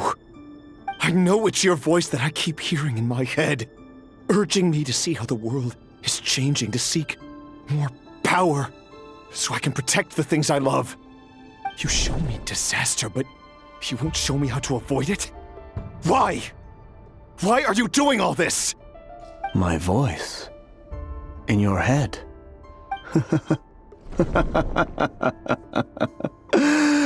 So, you hear it too. The voice that steals your mind, gains your trust, and drives you crazy. It turns out that we are not so different, you and I. Vedifulnir just broke into the strangest smile I've ever seen in my life. as if he'd discovered some monumental secret. But then he suddenly switched to looking extremely weary. Very well then. My advice to you is as follows. You must persevere. Whatever trials and tribulations you may face, be steadfast in the belief that they are your path to the future. For as long as you live, your story with Thelindis shall not come to an end. That is the only chance you have of fighting back against fate. It is up to you whether you believe my words. Regardless, that is all I will say on the matter. I have no right to intervene any further. I will hold you to your word. Thank you for setting me free. In return, I will tell you one more thing that you cannot afford to ignore. Just then, a strange wave of energy rippled through the city. We had no idea what it could mean. If I were you, I would head to the Universitas Magistrorum. The Universitas? Oh no! I'm sure we'll be seeing each other again very soon, Rerir. Whatever Vedifalnir said, I didn't catch it. I didn't even help him out of the prison. There was no time to lose.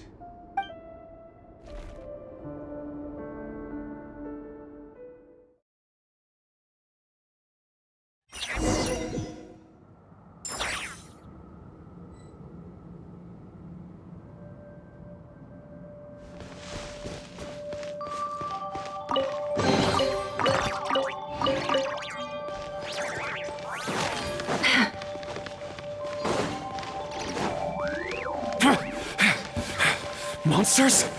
Is this Rhindaughter's doing? Or the Universitas Magistrorum? Out of my way!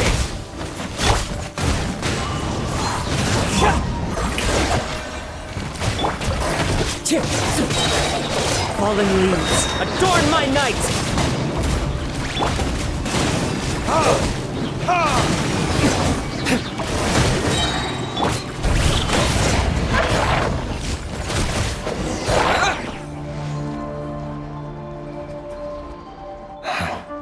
The Universitas. That reminds me of a rumor I once heard. Allegedly, the king installed secret mechanisms in the palace and around the city. No one knows where they are or what kind of power they hold. But if they were ever going to activate, it would probably be on a night like tonight. Help! Help! Hold on! Don't let them anywhere near you! Save me! I can't! Ah! That sounded like an explosion. So, the rumor is true? The king really went through with it? What other means does the king have at his disposal? They must run on power from the Abyss. And given it's a major center of Abyss research, anyone over at the Universitas will be in grave danger. I have to hurry!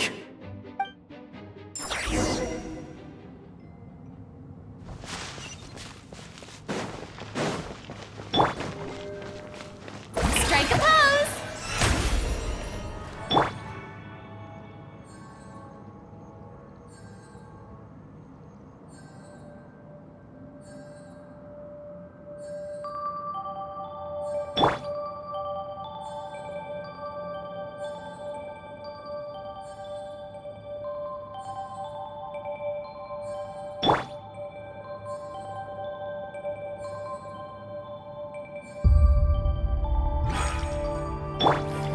May I present?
hide the truth.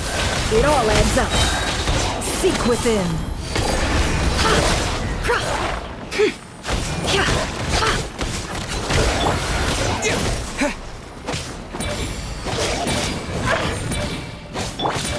May I present?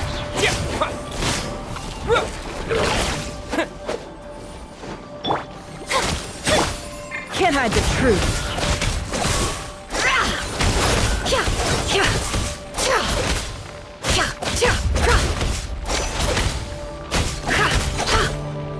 No more lies. The mystery unravels. It all ends.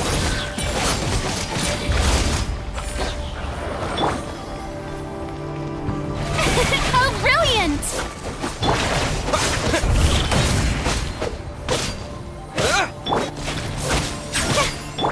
No more lies. What a joke.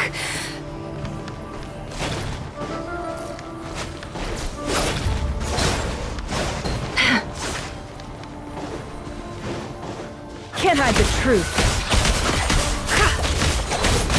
It all adds up. As one with wind and cloud! Seek within. Can't hide the truth.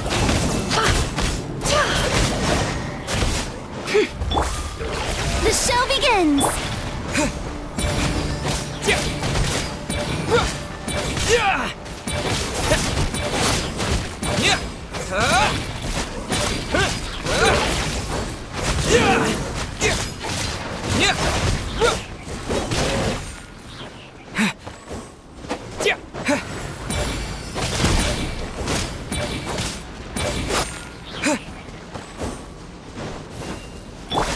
May I present?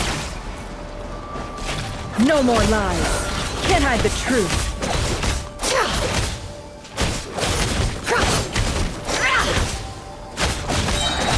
The deception ends here.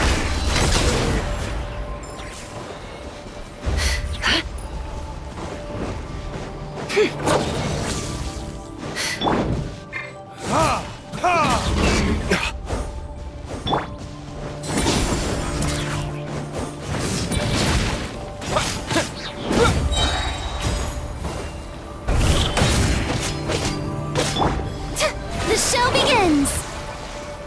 Time to shine!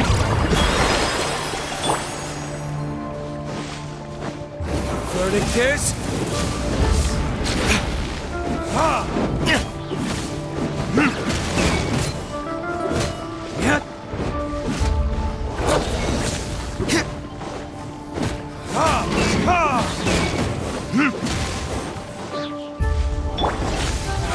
How brilliant!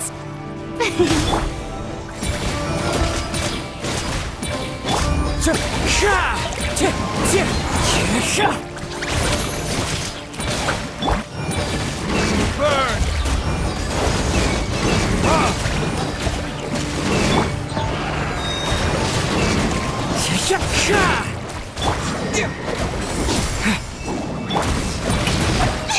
Someone help me!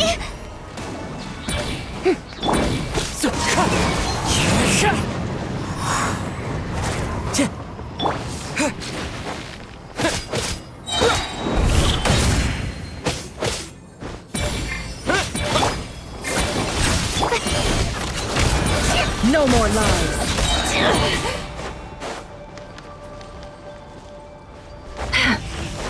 The mystery unravels.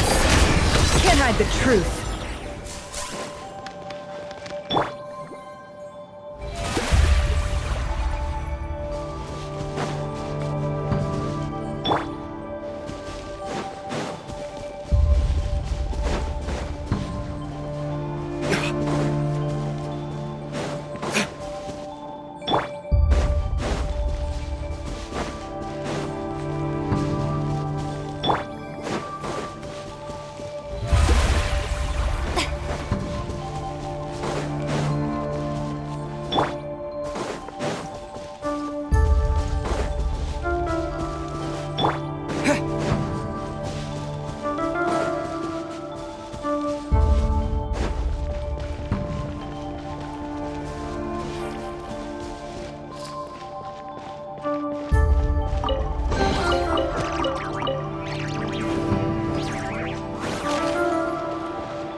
Monsters!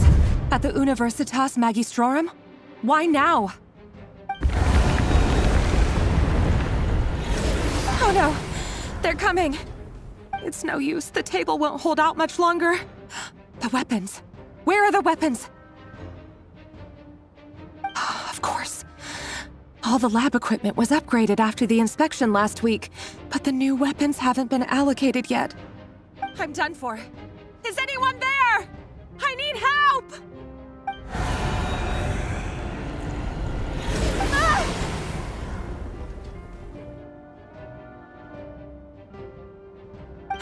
Stay back! Please stay back! Please!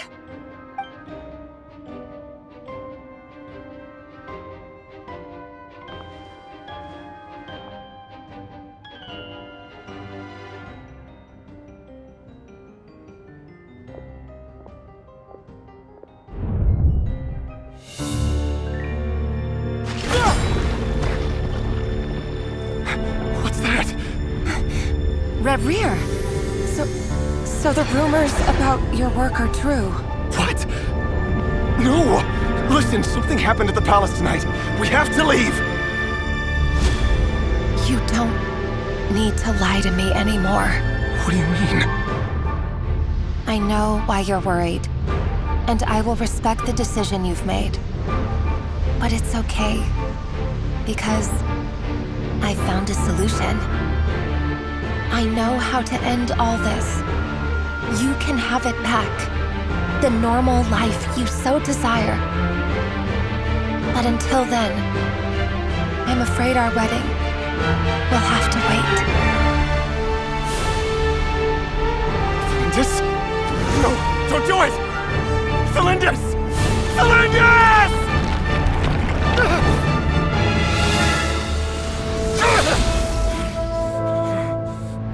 I told you, Reverie. Let her go. You will find someone better. No! No, I won't do it! I have to save her! By what means exactly? A lowly pawn. You lack the power and the strength of will. Do you know a way? Tell me! Come to the palace. Join us.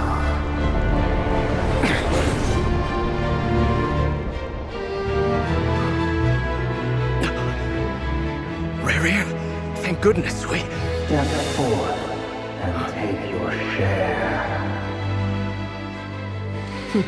You made it. Not you too.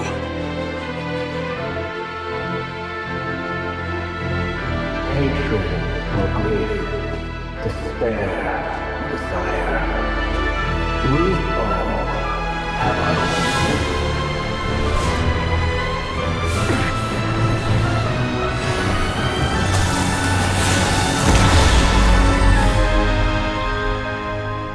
Reverie.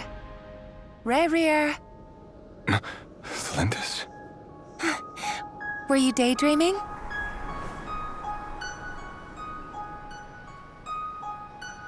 You still remember, Reverie?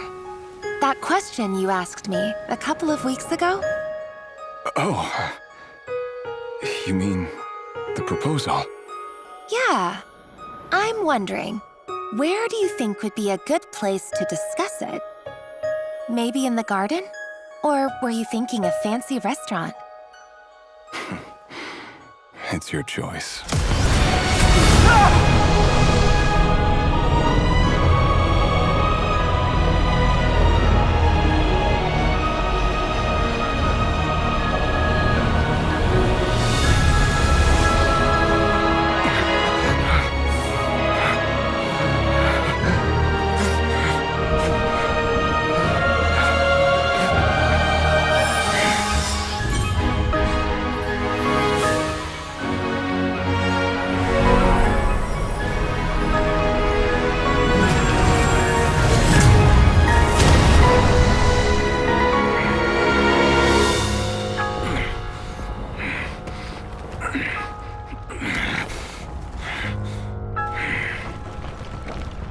I will find you.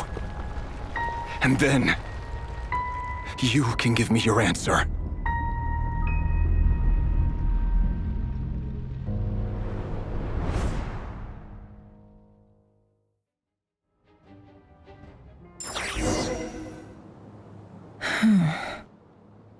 So that's how the Raker of Solnari was born.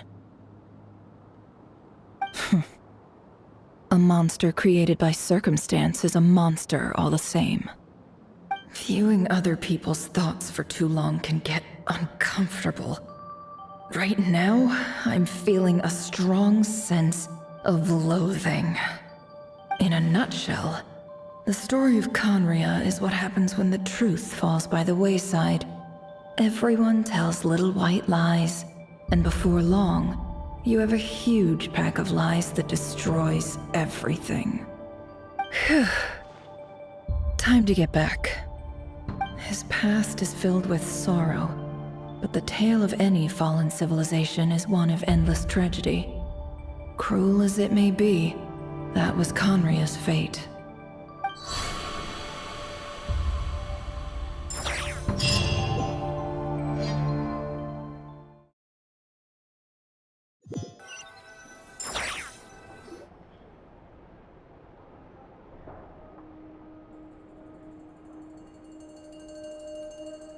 Everyone, I'm back.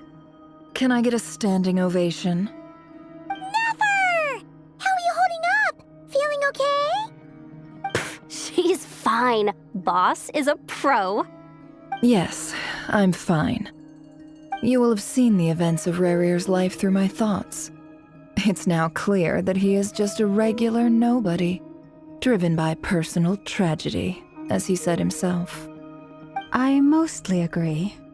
There's only so much we can know about him from his memories alone, but they did give us a clear glimpse into his life in Conria. However, I would not consider Rarir to be a nobody. He was deeply involved in the events of that era. Yet, when the catastrophe of a generation strikes, nobody is safe. Sounds to me like you're speaking in riddles again. Is this you urging me not to abandon the people of Krai in their hour of need? That's not what I meant. Although I do hope you choose to remain a part of the plan. Without you, the mission ahead will be all but impossible. Then try to remember that I respond better to the carrot than the stick. And I don't appreciate being bossed around. Now, as for you, Missy, you were excellent. You stuck to the rules of the ceremony and kept your mouth shut the entire time. Bravo. Cool. So, can you fill me in on the deets now?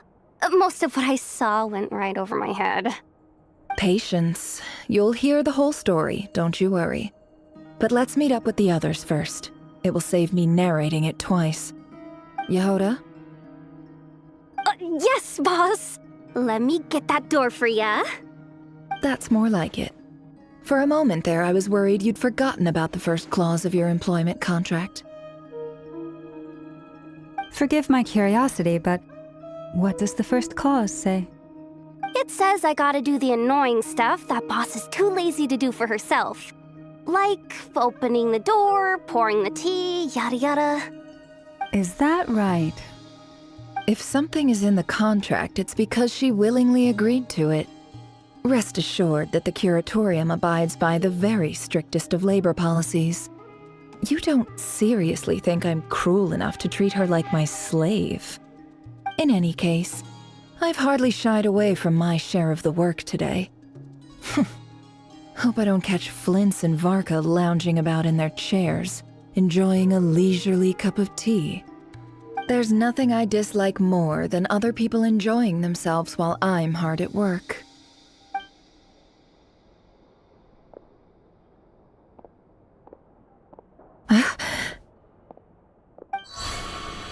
Oh no.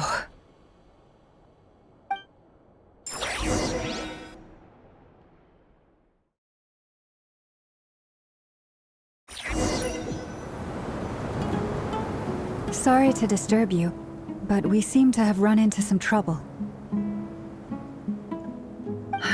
Evidently so. Don't worry, I'm not about to leave you to fend for yourselves. I'm not that kind of boss. And it would go against the Curatorium's labor policy. I'm sorry. What did you hear me say? I wasn't talking about labor policy. Wait. How long have I been standing here? Not long. You just appeared by the door a moment ago.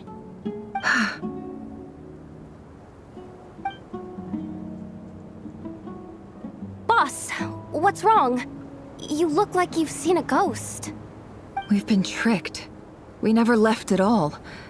Somehow I hallucinated that whole scene back inside the office. Hallucinated? But how?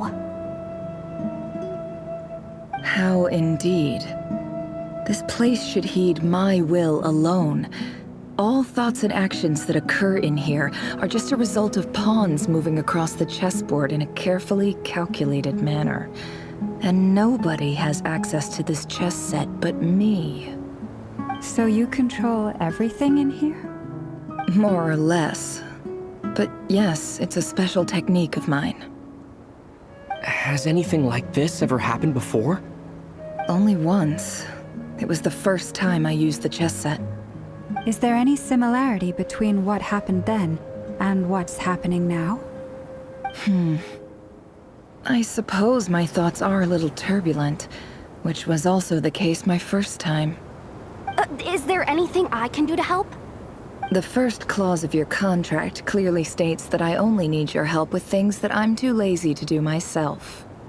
Meaning, you're not feeling lazy right now? Meaning, this is not something Yehoda can help with. The chess set is a personal treasure that I alone understand. I must be the one to find our way out of here. Boss, it's fine. Really. Let me do something useful. Oh, listen to you. Whatever would I do without you, Yehoda? What? Really? Yes, really. Where would I ever find another employee as obedient and servile as you? God forbid anything ever happens to you. Oh, okay. Well, anyway, I was thinking of fetching some water. There's gotta be a source around here somewhere. I suggest everyone finds someplace comfortable to take a rest. We gotta conserve our energy. Even though all this chess malarkey doesn't exist in a physical sense, mentally speaking, it's all real. And so is our tiredness and fatigue. You don't want to dismiss mental fatigue. Just because it isn't physical doesn't mean it's any less serious. But anyway, I got your backs, so don't worry about a thing. Don't I have the best employees? Jealous much? If we can find a suitable time, I'd love to borrow Yehoda for a day to help out at the Frostmoon Scions. Would you be amenable to that, Boss Nefer? Oh, Lauma. Have I ever told you just how pretty you are? Beauty runs from the tips of your antlers to the depths of your imagination. Time to rally, everyone. Follow me. As we continue our journey, the same rules will apply. That means stay focused and no talking no matter what we encounter. And don't disturb the chess pieces.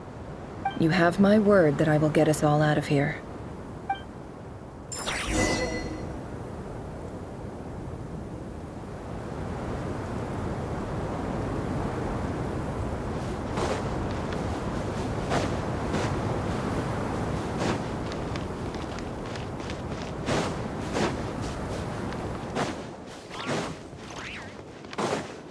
This place looks familiar.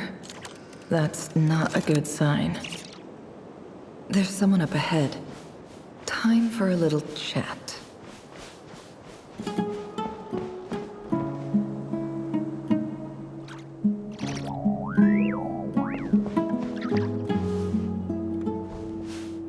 I wasn't expecting visitors at this hour. Wait, is that? Oh, it's him. There you are! Sinuhe's been looking for you all day. I think he has some news for you. Oh yeah? What were you doing just now, Uncle Retinue? Hiding away some more loose change? I know I saw some Mora. What do you mean, loose change? Oh, come on, I'm too old for this. Just pretend you saw nothing.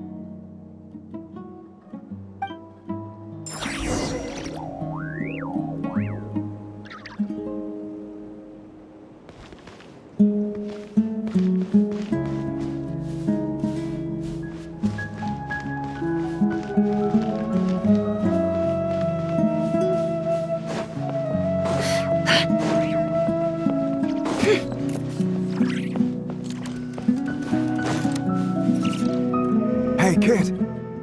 Mind telling me what Sinuhe's been up to recently? I'm trying to get in his good books and I need a way in. Get in his good books? Why? What do you want with my dad, Uncle Apepi? I've written a new song. I was hoping to showcase it at the next festival, but I'll need his approval. A new song, huh? I'd love to stay and listen, but unfortunately, Uncle Retinue says my dad's looking for me. Well, there's plenty of time and I'm not going anywhere. See that pile of stones? I'll be sitting there warming up my vocal cords. Come find me when you're done. Pile of stones. Got it.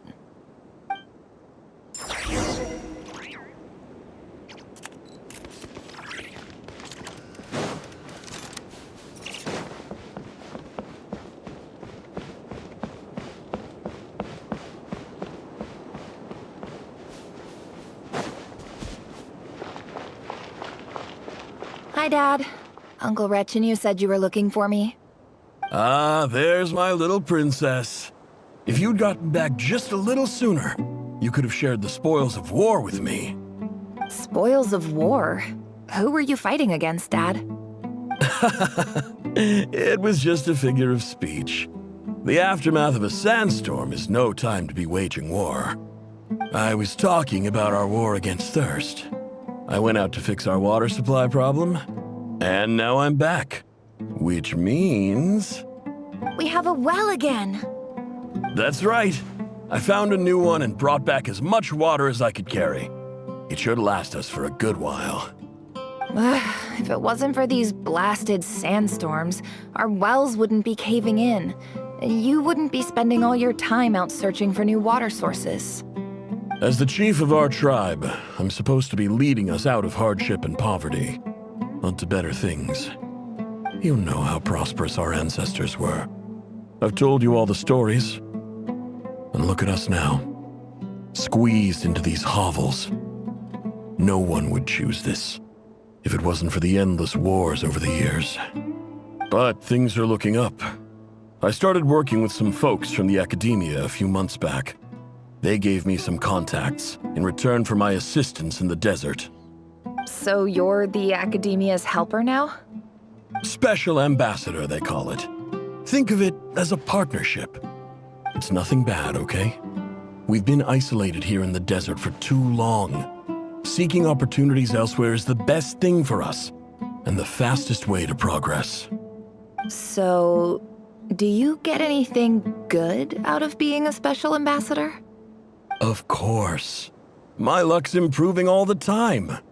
One day, I swear I'm gonna lead us out of this place. We'll find somewhere new. Somewhere better.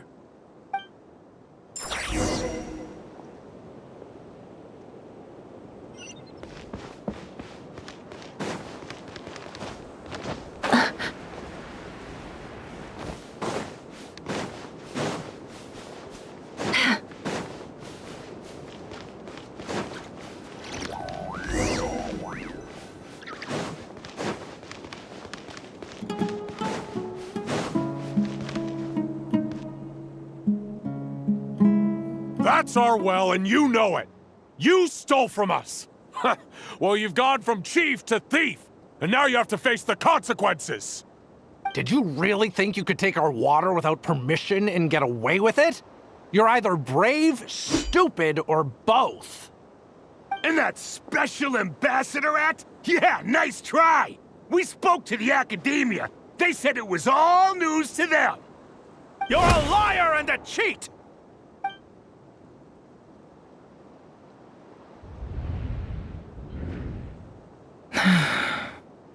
I heard Yehuda gasp, but I don't blame her.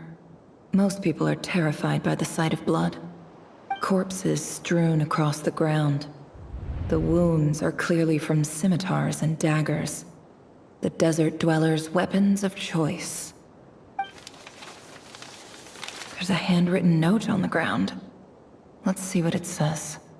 Halil, this is Sinuhe, chief of the Shimti tribe. Surely you remember me. I was the one who helped you and your colleagues avoid the quicksand in the desert. This is my second time writing to you. I assume my last letter must have gotten lost in the mail, as I didn't receive a reply. I hope this one makes it to you safely. I'm writing to you because I need some help. That sandstorm the other day completely blocked up our well, forcing me to look for another water source in Iab and Unut territory. It was a matter of survival. Praise the gods. The well of the Iab tribe was intact. It was my last resort. I drew what water I could and left, but not without being spotted. I fear they will retaliate. You told me to write to you if I ever needed help. You said you'd be my ally in the academia. I urgently need you to formally recognize my title of Special Ambassador and send some of your people to assist me for a few days. It's the only way I can convince them that this was the academia's decision and prevent them from retaliating. This is an emergency. Please send help as soon as possible. Looks like this letter never got sent. The writer died a grisly death, and the letter was trampled into the ground. It's badly defaced. Some parts are barely legible. What a ridiculous lie the surviving Shimti tell. Their whole village was butchered over a sip of water.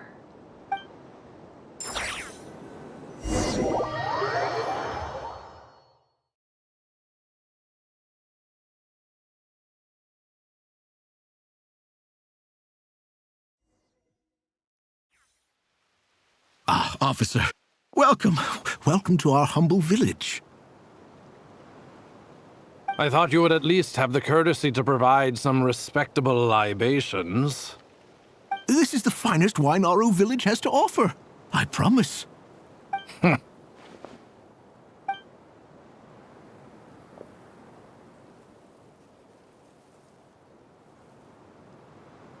The Academia has agreed to reserve a single space for a candidate from your village. But I remain skeptical of this entire endeavor. I highly doubt anyone in this desert possesses serious academic potential. Please, have faith. If not in us, then in our god. The child we found shows great promise. I beg you, take her away from this place. Give her a chance. Don't let her talent go to waste. I don't recognize her. New arrival? She showed up here a few days ago and we took her in. She's a really bright kid. Please help. I'm begging you. So, where are you from? Nowhere special. Just a sand dune. What about the rest of your family? How many of you are there? Just the one. It's only you? Correct. So, no brothers, no sisters, no mother or father? Any who have slept on a bed of sand, I call my brothers and my sisters. Apart from that, I have no family. All right. Get over here. Sign your name on the form.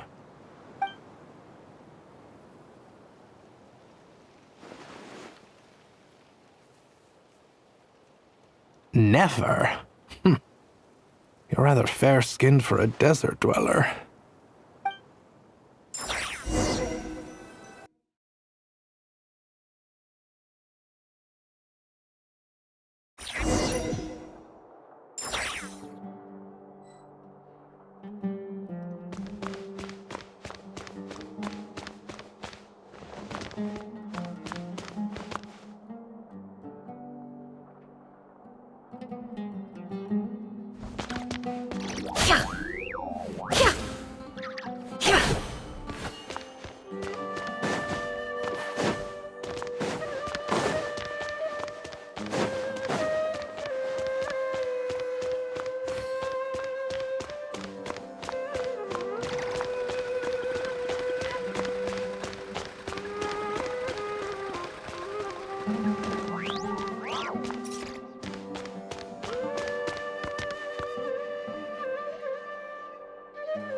Nefer, this term's assignments have been issued already.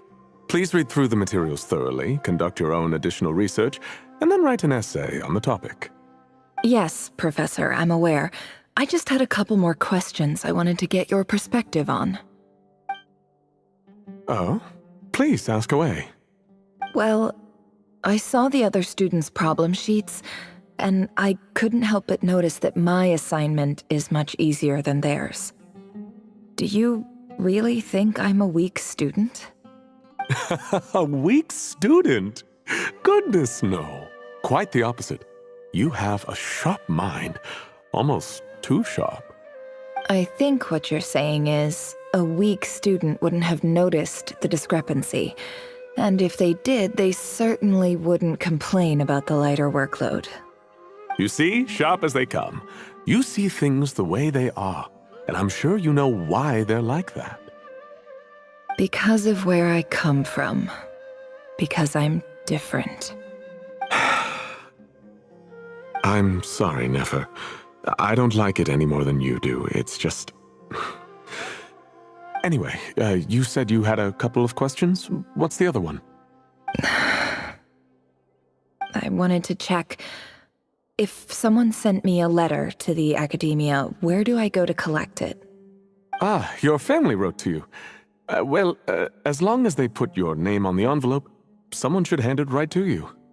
Not exactly. It's not even a recent letter. I was just curious where the mail would end up if no one collects it. The House of Dana, I expect. I know there's a box for unclaimed mail somewhere in there, probably sitting on a shelf. Whatever you're looking for, that'd be the place to start. Okay, got it. Thank you, Professor. Oh, don't mention it. Honestly, I feel like I failed you. I'm supposed to be your teacher, but I haven't taught you anything. Hey, don't say that. You're a great teacher, and you do your best for all your students. But the rules are the rules. You're not allowed to teach students like me. It's not just the academia either. The whole world bends over backwards for the successful, and leaves the losers to suffer and die. Oh, my dear child. Don't tell me you've given up on life already. I haven't. I just think that if you want to make it in this world, you have to find a way to become successful.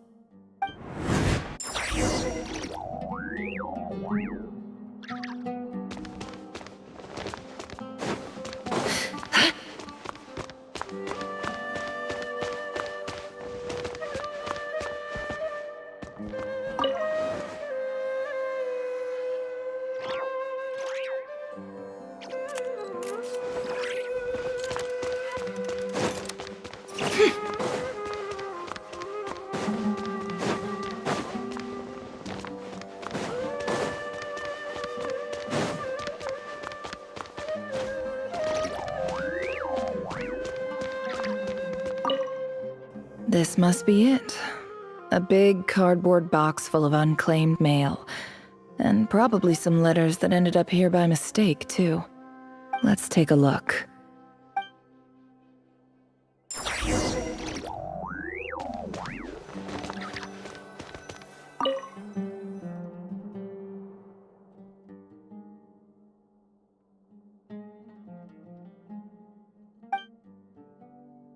A dilapidation survey from Port Ormos. Looks like it's from a Core of 30 representative. What a strange thought. A bunch of mercs losing sleep over rundown buildings. This one was never even opened. I guess the recipient didn't care what the Core of 30 had to say about anything. who was it addressed to? I don't recognize the name, but it must have been a Ksharawar professor.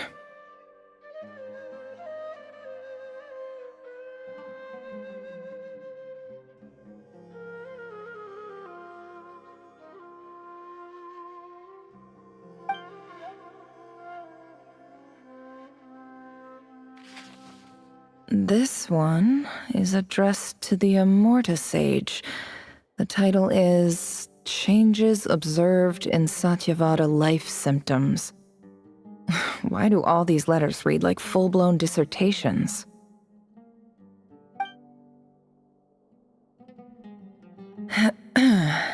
Guided by the incense, we became lost somewhere in the forest. All the barriers between levels of consciousness disappeared as our minds soared around in circles, looking for a branch to seek refuge on. In clinical terms, these symptoms fit the description of incense poisoning. The Immorta Darshan strictly prohibits the use of hallucinogenic substances, but I believe there are still people getting away with it. For example, my neighbor who always breaks out into song and dance after using incense. This seems like something the academia would want to know about. Why wasn't it collected? Wait, what's this written on the back? It's so small. The note says, "The sender authored this letter while under the influence of mushrooms. I would send it back, but no return address was provided. Stamped by the Grand Conservator of the House of Dana."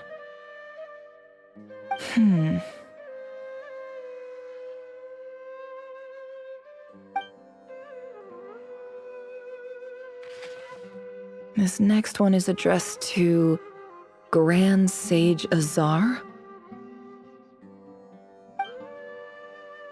A few words of protest regarding recent changes in Sumeru's educational policy. In recent years, the academia has taken on a small number of students from the desert region, as per the policy to this effect. However, it appears to me that these students have not, in fact, been provided with educational opportunities that are, in any meaningful sense, equal to those enjoyed by their peers. As well as receiving dumbed-down assignments and perfunctory tutoring, they do not even have full access to the Akasha system. Education is the fundamental purpose of this institution, which should go without saying in a nation whose founding virtues are knowledge and wisdom.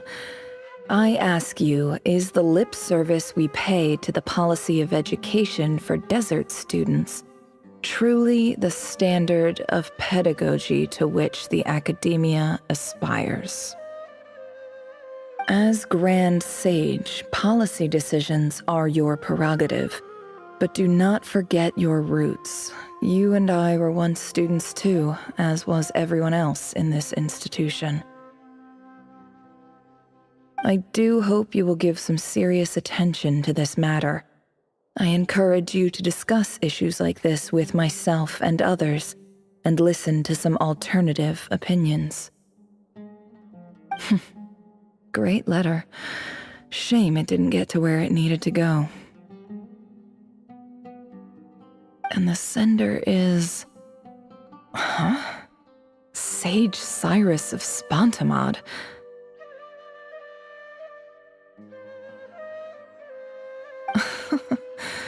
I didn't realize anyone else even knew how bad students like me have it in this place.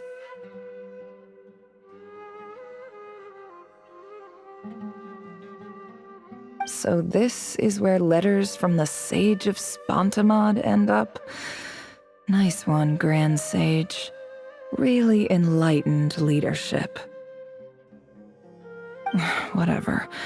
This isn't what I came here for. Moving on.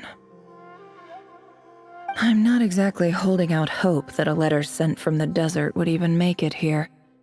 But if it did, where else would it end up if not in this box? I can't believe how much discarded mail there is. Must have been years since someone last went through it all. And this is just one box. The whole house of Dana is boxes on shelves. I don't believe for 1 second that any human being has sat down and read through all the documents in this place. Who has that much free time on their hands?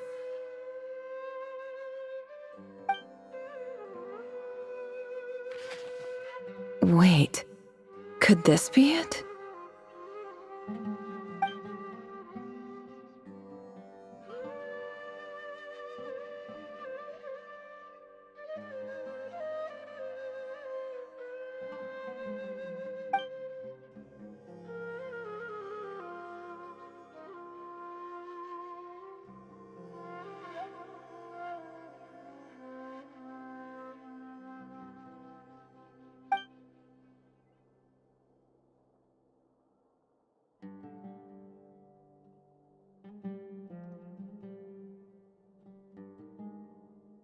Greetings, Halil. My name is Sinuhe, chief of the Shimti tribe. I was the one who came to you and your colleague's aid when you ran into trouble in the Great Red Sand. I don't know how well you remember it now, but I brought you to safety and gave you some water and other supplies. You seemed very pleased and told me your name.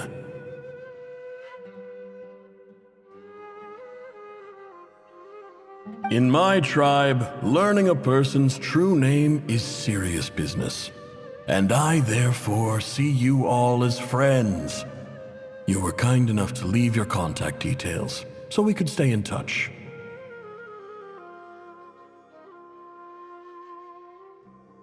The Shimti tribe lives a harsh, nomadic existence in the desert. You were sympathetic towards my plight, promising to make me a special ambassador of the academia and help us find a way to make a better living.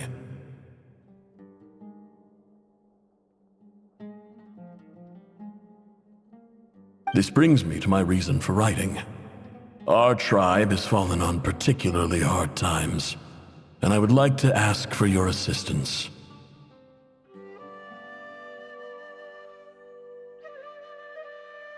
There was a terrible sandstorm a few days ago, which blocked up the well in our land.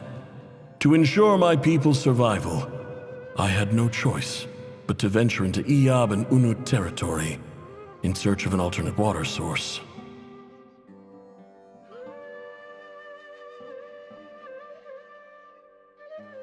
The Iyab and Unut are descended from the Thamudians, while we trace our ancestry to Tulatala. We worship the Lord of Flowers and have had relatively good relations with our fellow tribes up until now.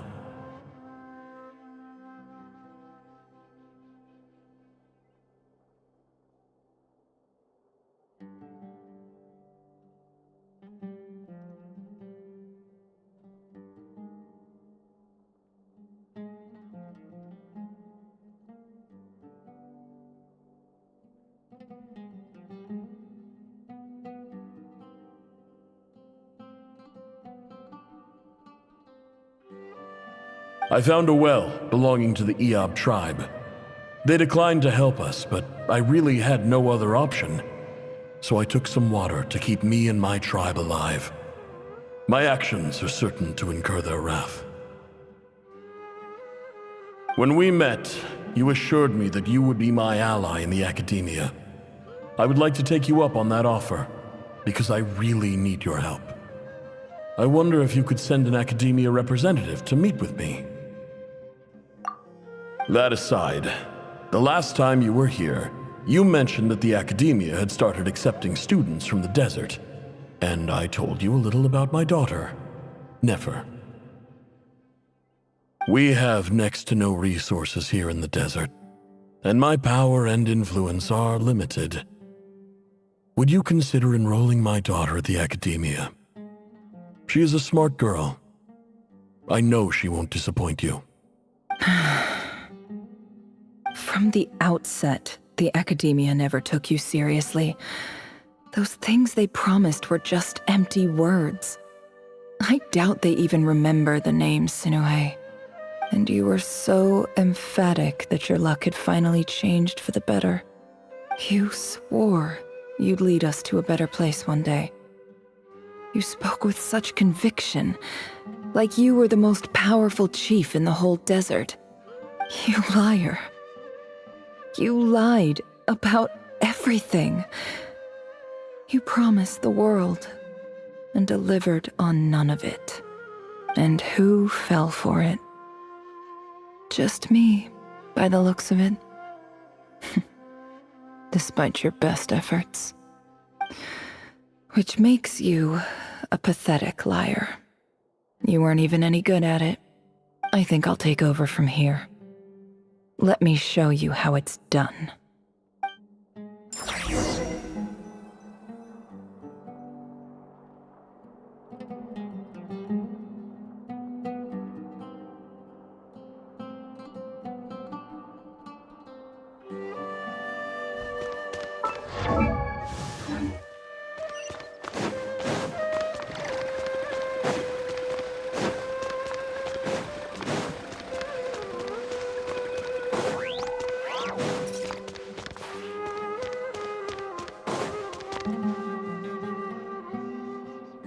I just came to say goodbye. Thanks for everything you've done for me in my time here. Nefer? You packed your bags. Where are you going? I'm quitting. Something's come up in my hometown. Gonna head back and deal with it. Huh? But this was a hard-won opportunity for you. You know that better than I do. It was, but it doesn't matter. I have more important things to deal with and they can't wait. Oh, and I didn't want to overfill my bags, so I left some incense on your desk.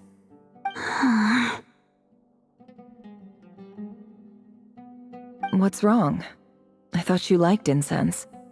Although, I did read somewhere in the House of Dana that it has hallucinogenic effects. Don't use it all at once, all right? Isn't this the stuff you brought from your hometown? You're just letting me have it? But you said it's a rare and valuable commodity. Yeah, about that. I lied. It's not rare at all. There's this bunch of ruins near my hometown that are practically overgrown with this plant. It's not worth much. Keep it, it's fine. But Nefer... All right, that's all from me. You take care.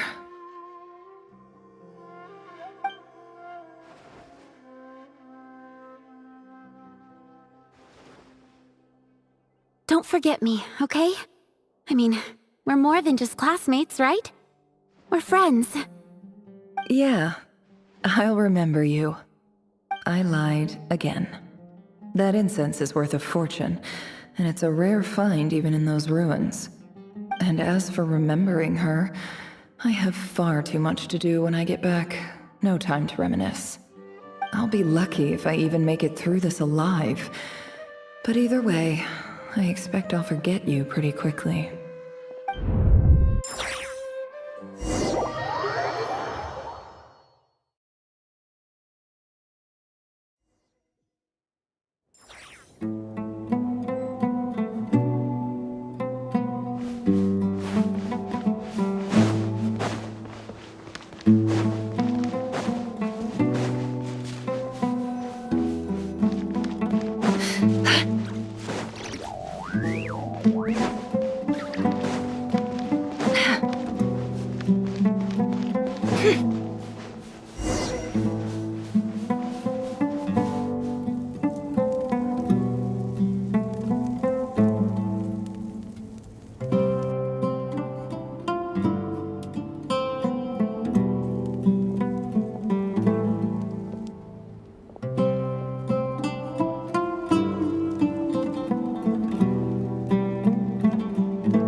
It's a pleasure to meet you, Mr. Arif.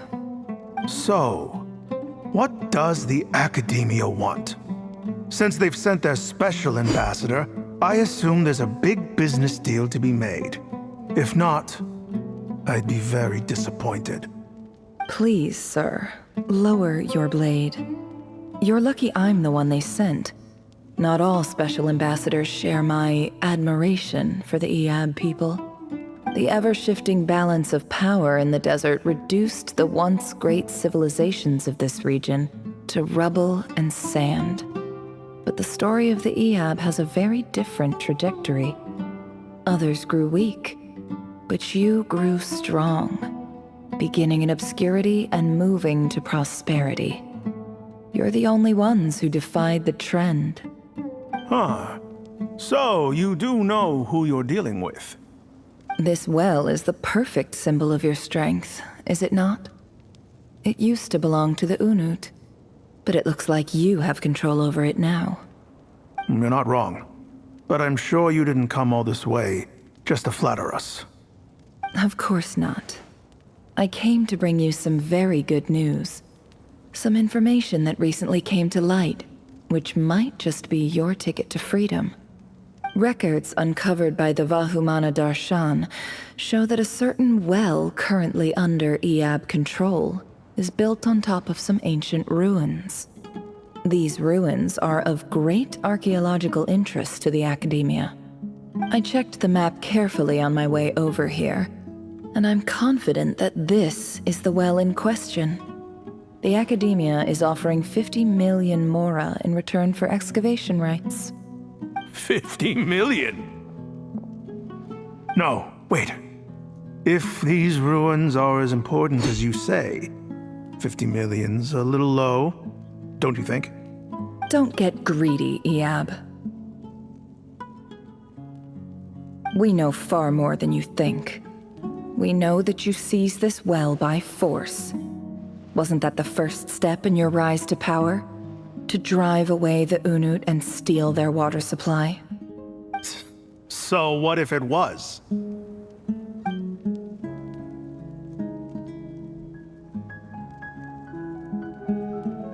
Don't worry. As unscrupulous as it was, it's something we're willing to overlook. The Academia is only interested in dealing with the de facto power holders in the region. I hope I am making myself clear. And I hope your words are the truth. If I find out the Academia is trying to play me, I'll hunt down every one of your people and make you watch as I cut their heads off one by one. I assure you, Chief, that would not be in your long-term interests. You don't want to make an enemy of the Academia. You see how I'm dressed, don't you? I appreciate that you've never been to the rainforest, but surely even you recognize an ambassador's attire when you see it. And what does a barbarian like you have to lose anyway? You really think the Sumeru Academia would bother to come all this way just to lie to you? We have more important things to worry about. All right, I take your point. The Academia is the highest authority in the land. I'm sure you're trustworthy people. In that case, we have a deal. We will sell you the excavation rights. I'd like to thank you, Ambassador. This is good news indeed. Excellent news. In fact, it calls for a celebration. Would you do us the honor of staying a while and enjoying some Eab hospitality? Gladly. I am partial to wine myself, and I trust you are as well. So let's indulge in a few drinks together, in celebration of this momentous occasion.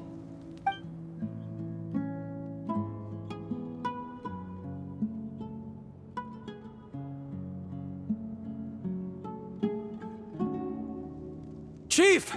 Chief, it's an emergency! It's the Unut. They've taken the well. What?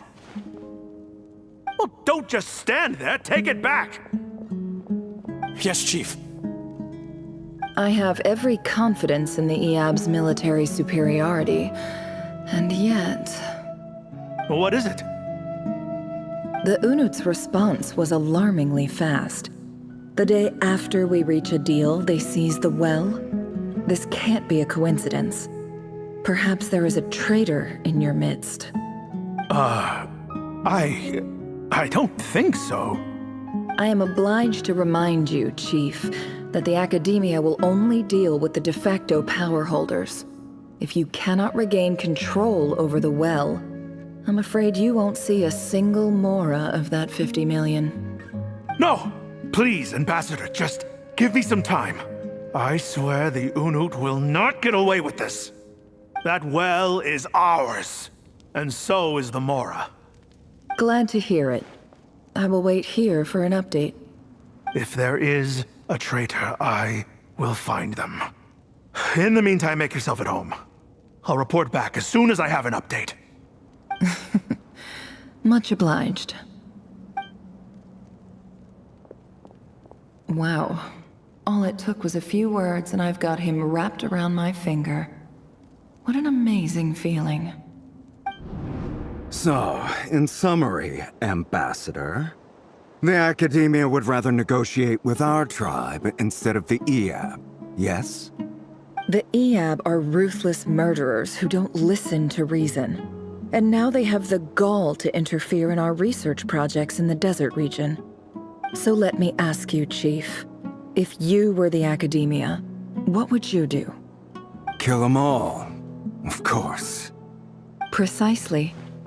The Academia does not tolerate those who stand in our way.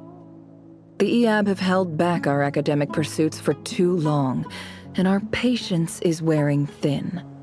At the same time, there is simply no way that the Academia can be seen to be intervening in desert affairs.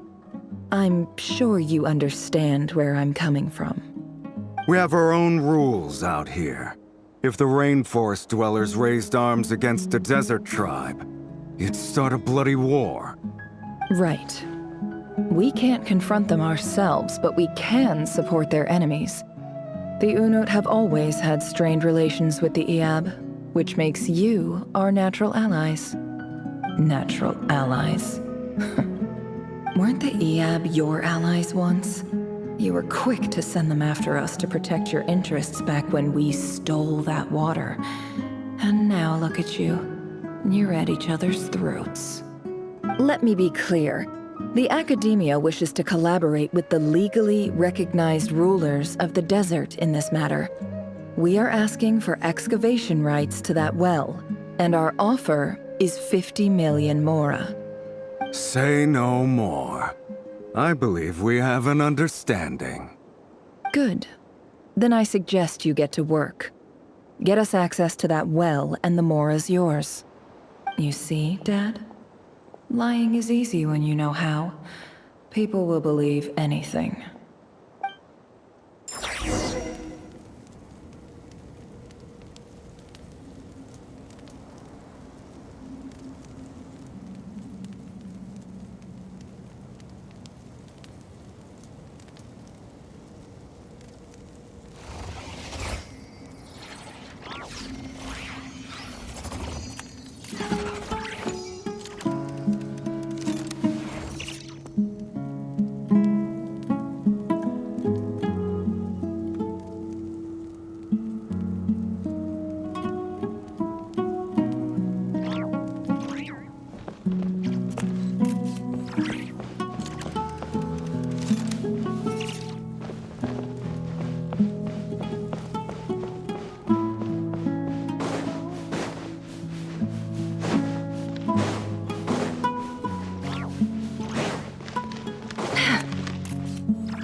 Look at yourselves.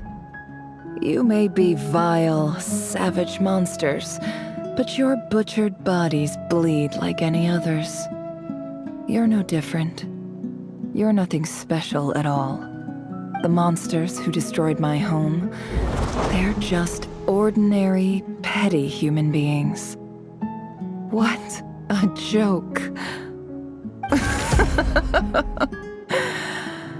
I think we're even now. Maybe I've even done the desert a favor. It's a better place without all these people around. Oh, Sinuhe, my gullible fool of a father.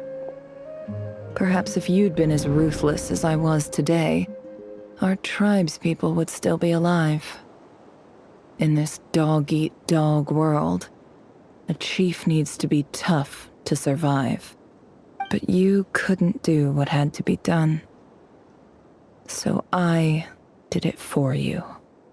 Nefer, it's okay. All of this is in the past now. I believe I remember you promising to remain silent. Yeah, but even so... Yehoda, is there anything you can do to ease the tension?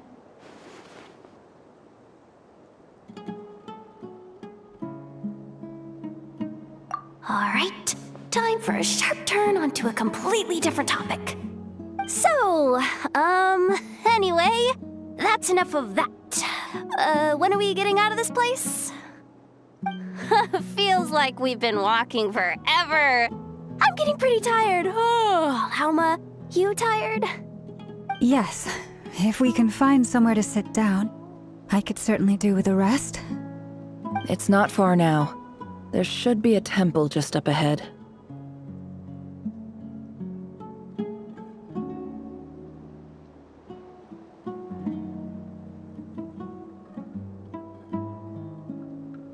Yes. Really? A temple? That's where this story ends? I guess that's how things go in the desert.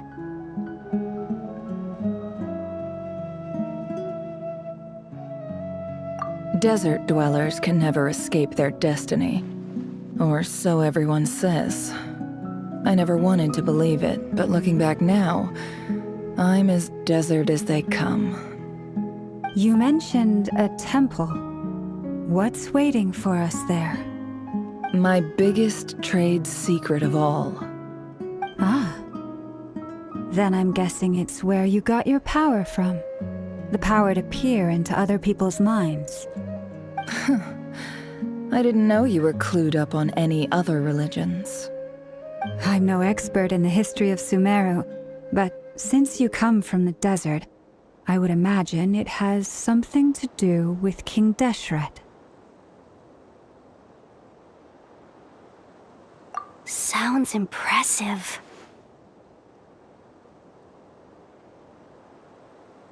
Ah, I know who you mean. General Mahamatra Sino. The spirit of Hermanubis dwells within him. That's Boss Neff for ya. She knows everything. Sino's hardly a figure of obscurity, but I know about Sethos too. What about him? Is he a big deal or something? Well, he's not a small deal, let's put it that way. Please, this is the bare-bone basics. Save the flattery. Thanks for your patience, everyone.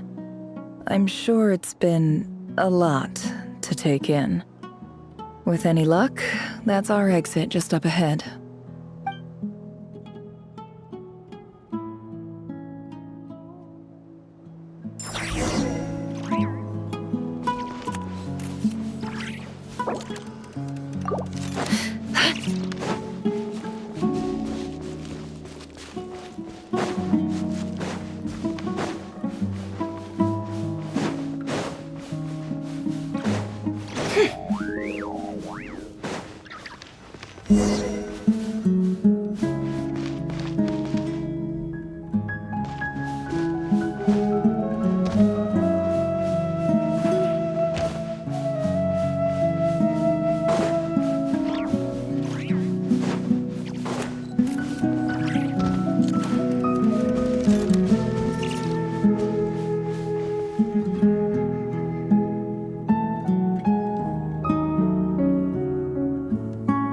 Uh-oh.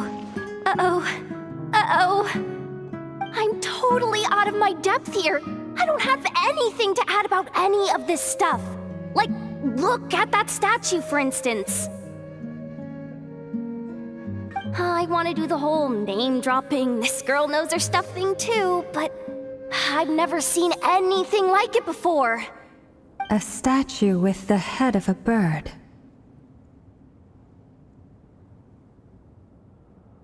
That's Thoth, the Ibis King, one of the 7 pillars of King Deshret. The legends say that he, the Crocodile King, and the Goat King were the 3 retainers of King Deshret. Let's take a look.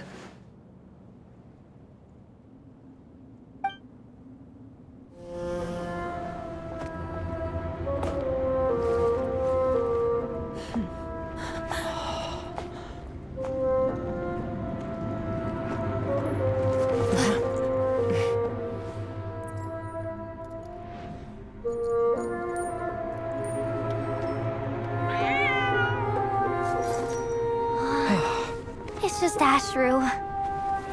So, all is well?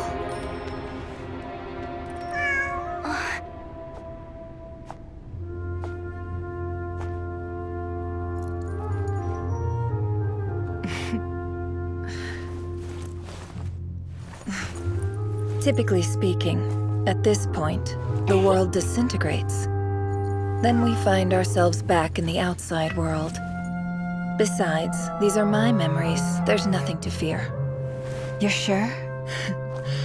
Of course. It's almost over.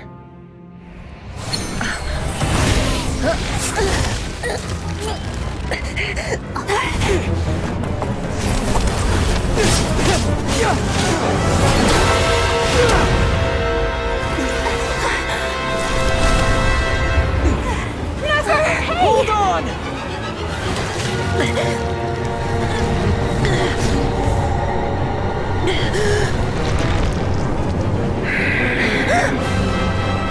Knowing too much is always a death sentence.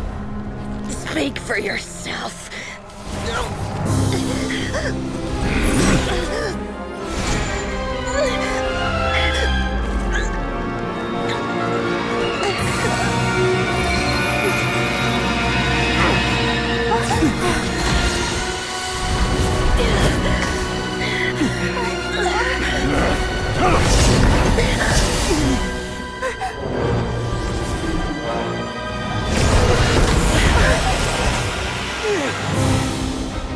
How repulsive.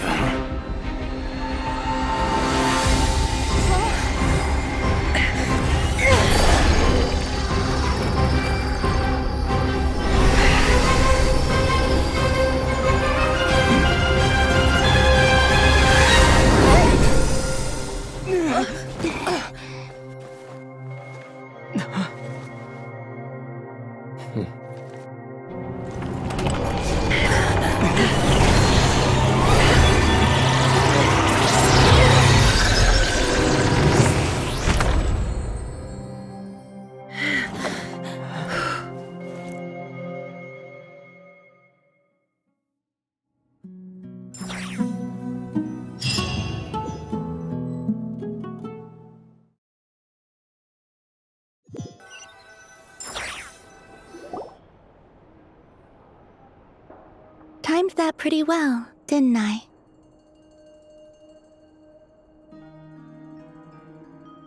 It's okay. I'm just glad no one was hurt. Paimon noticed you doing something too, Dainsleif. Were you helping get them out? Of course. When I asked Nefer to conduct this investigation, I was not naive to the dangers involved. I had a duty to ensure your safety. Good to know your sense of justice is still intact after all these years. I take that to mean that you saw the truth. That comes as a great relief. I certainly did. And thanks to your help, I also managed to trap Rerir inside the chess set. Whoa, really? How'd you manage that? Well, to be honest, I sensed that something was wrong long before we made it to the temple. By using this fragment to probe into Rerir's past, well, the monster formerly known as Rerir, it seems I alerted him. I was tracking him, Then he caught on and started tracking me too. Can't say I'm surprised. But how did he track you through your thoughts alone? That shouldn't be possible.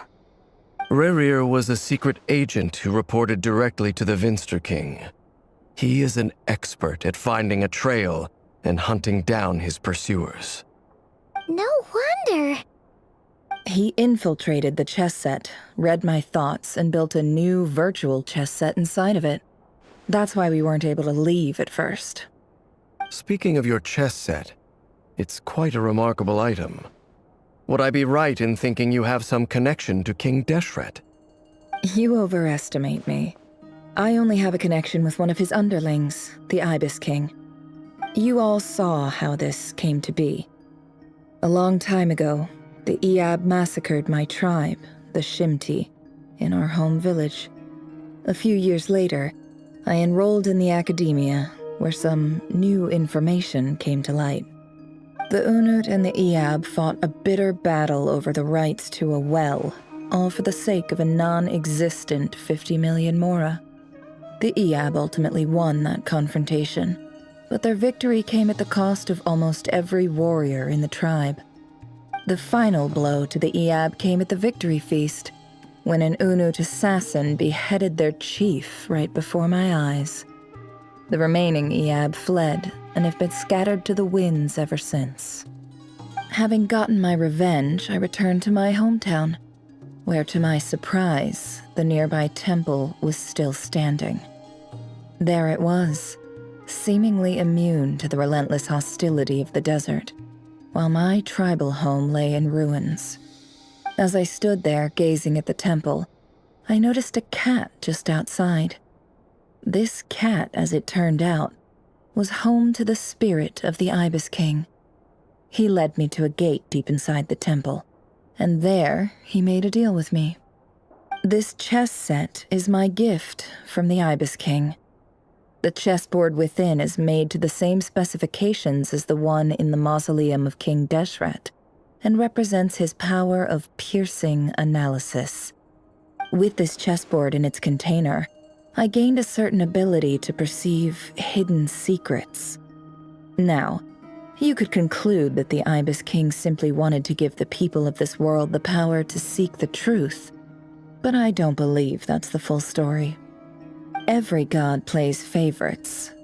Their hearts are as fickle as any human's, full of secrets, perversions, egotistical tendencies. But precious few gods are willing to admit this. It is the same with all powerful forces, including fate itself. Their gaze falls preferentially upon a select few. As you rightly point out, this is an act of favoritism. If you're alluding to the Abyss, then yes, I agree.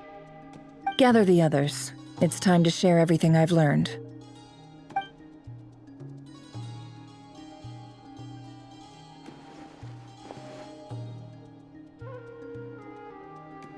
Thank you all for being here. As promised, I did some further investigating into the Raker of Solnari's background. I am pleased to report that the investigation has been most fruitful indeed. The Raker of Solnari, real name Rerir, was once a Conrian subject who served the Vinster King. I will now share the important details of his story. Please save any questions or comments for the end.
So that's why he's so obsessed with the moon. A tragic tale, to be sure. But it does not excuse his many transgressions. No matter how much Rerir suffered in the past, the fact remains that he is what we know today as the Wild Hunt, wreaking havoc upon innocent lives in Krai. He becomes more dangerous with each passing day. If left unchecked, it is simply a matter of time before all of Tevat suffers the consequences. This is a threat that the Knights of Favonius cannot ignore. A question for Miss Columbina.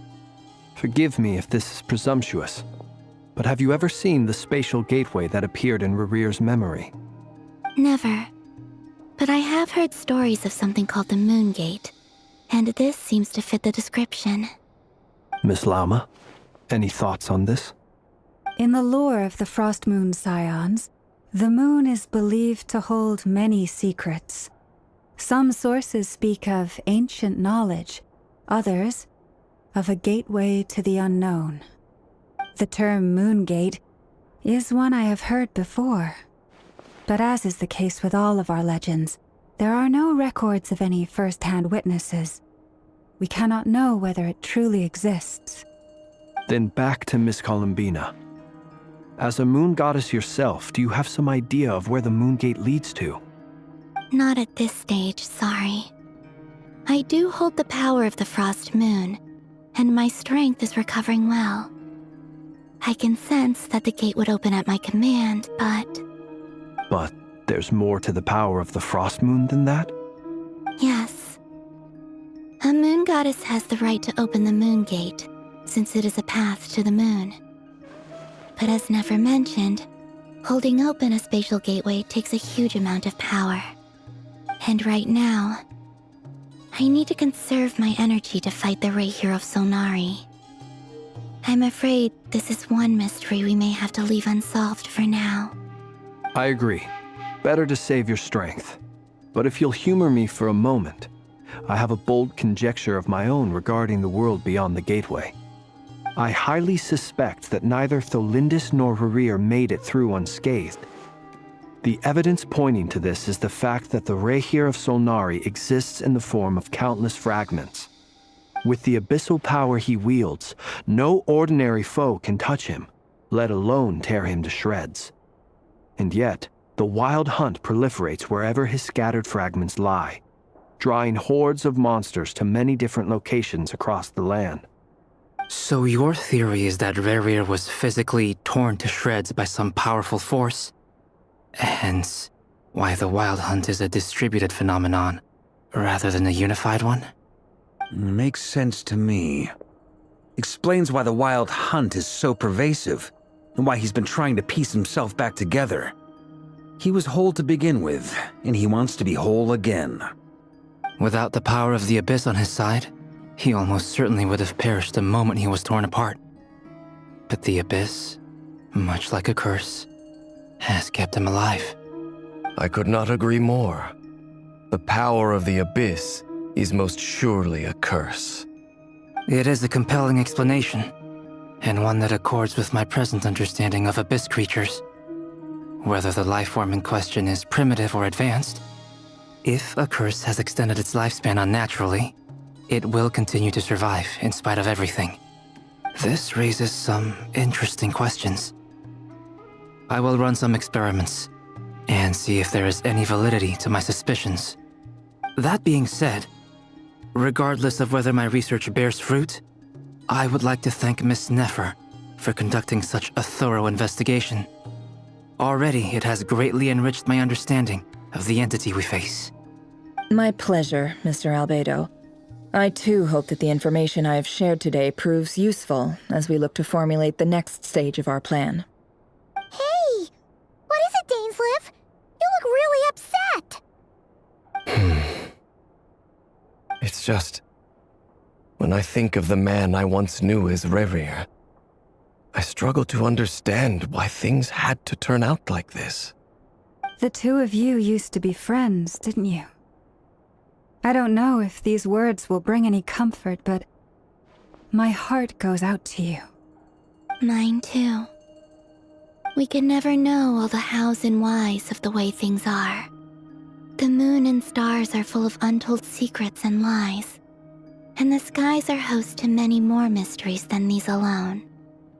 Yet, none of that can begin to compare with the complexity of human life. Those are the first comforting words I've heard in a long time. Thank you both.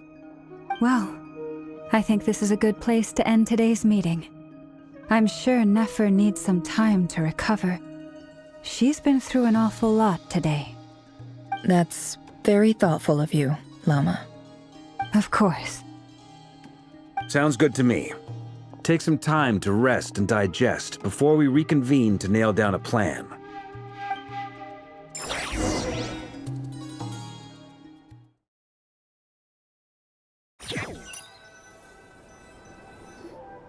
Hey, is this a bad time? Hope I didn't kill the conversation. No need. Come on, let's talk outside.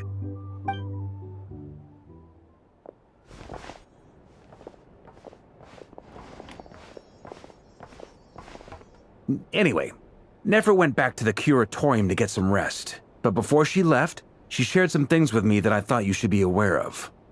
Firstly, although she managed to trap the Raker of Solnari inside her chess set, there's no guarantee that the power of the Ibis King is any match for one of the 5 sinners. Their powers are beyond our comprehension. It's only a matter of time before he finds a way to break out. We have to come up with a plan and take care of him before that happens. Honestly, my mom figured that might be the case.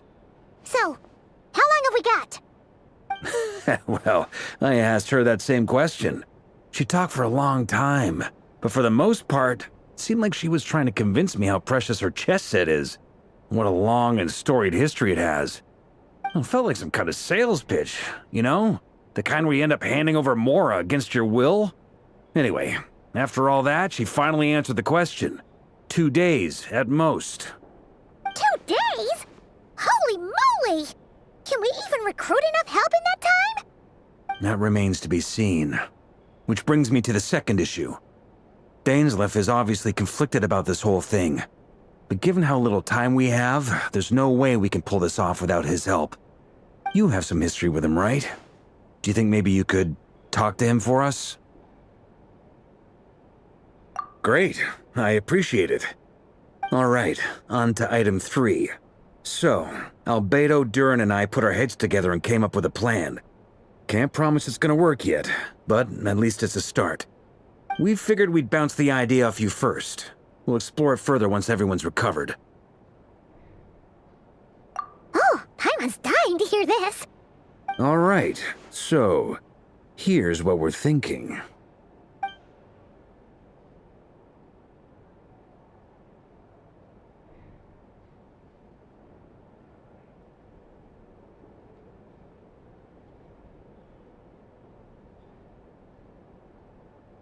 We felt a little uneasy about roping you into this. I mean, firstly, you're not locals, and secondly, none of us are your boss. You're well within your rights to refuse if you so choose. Roping us in? Why would you even say that? We know the stakes here. It's all of us against the Rayher of Solnari, or none of us stand a chance. I choose my words very intentionally, I'll have you know. I like to think there's an art to striking a down-to-earth tone even when the stakes are through the roof. Sir Varka, I have a few thoughts about this plan. I'm all ears. I think we can be more flexible with how the roles are allocated. In my view, the most sensible lineup would be like this.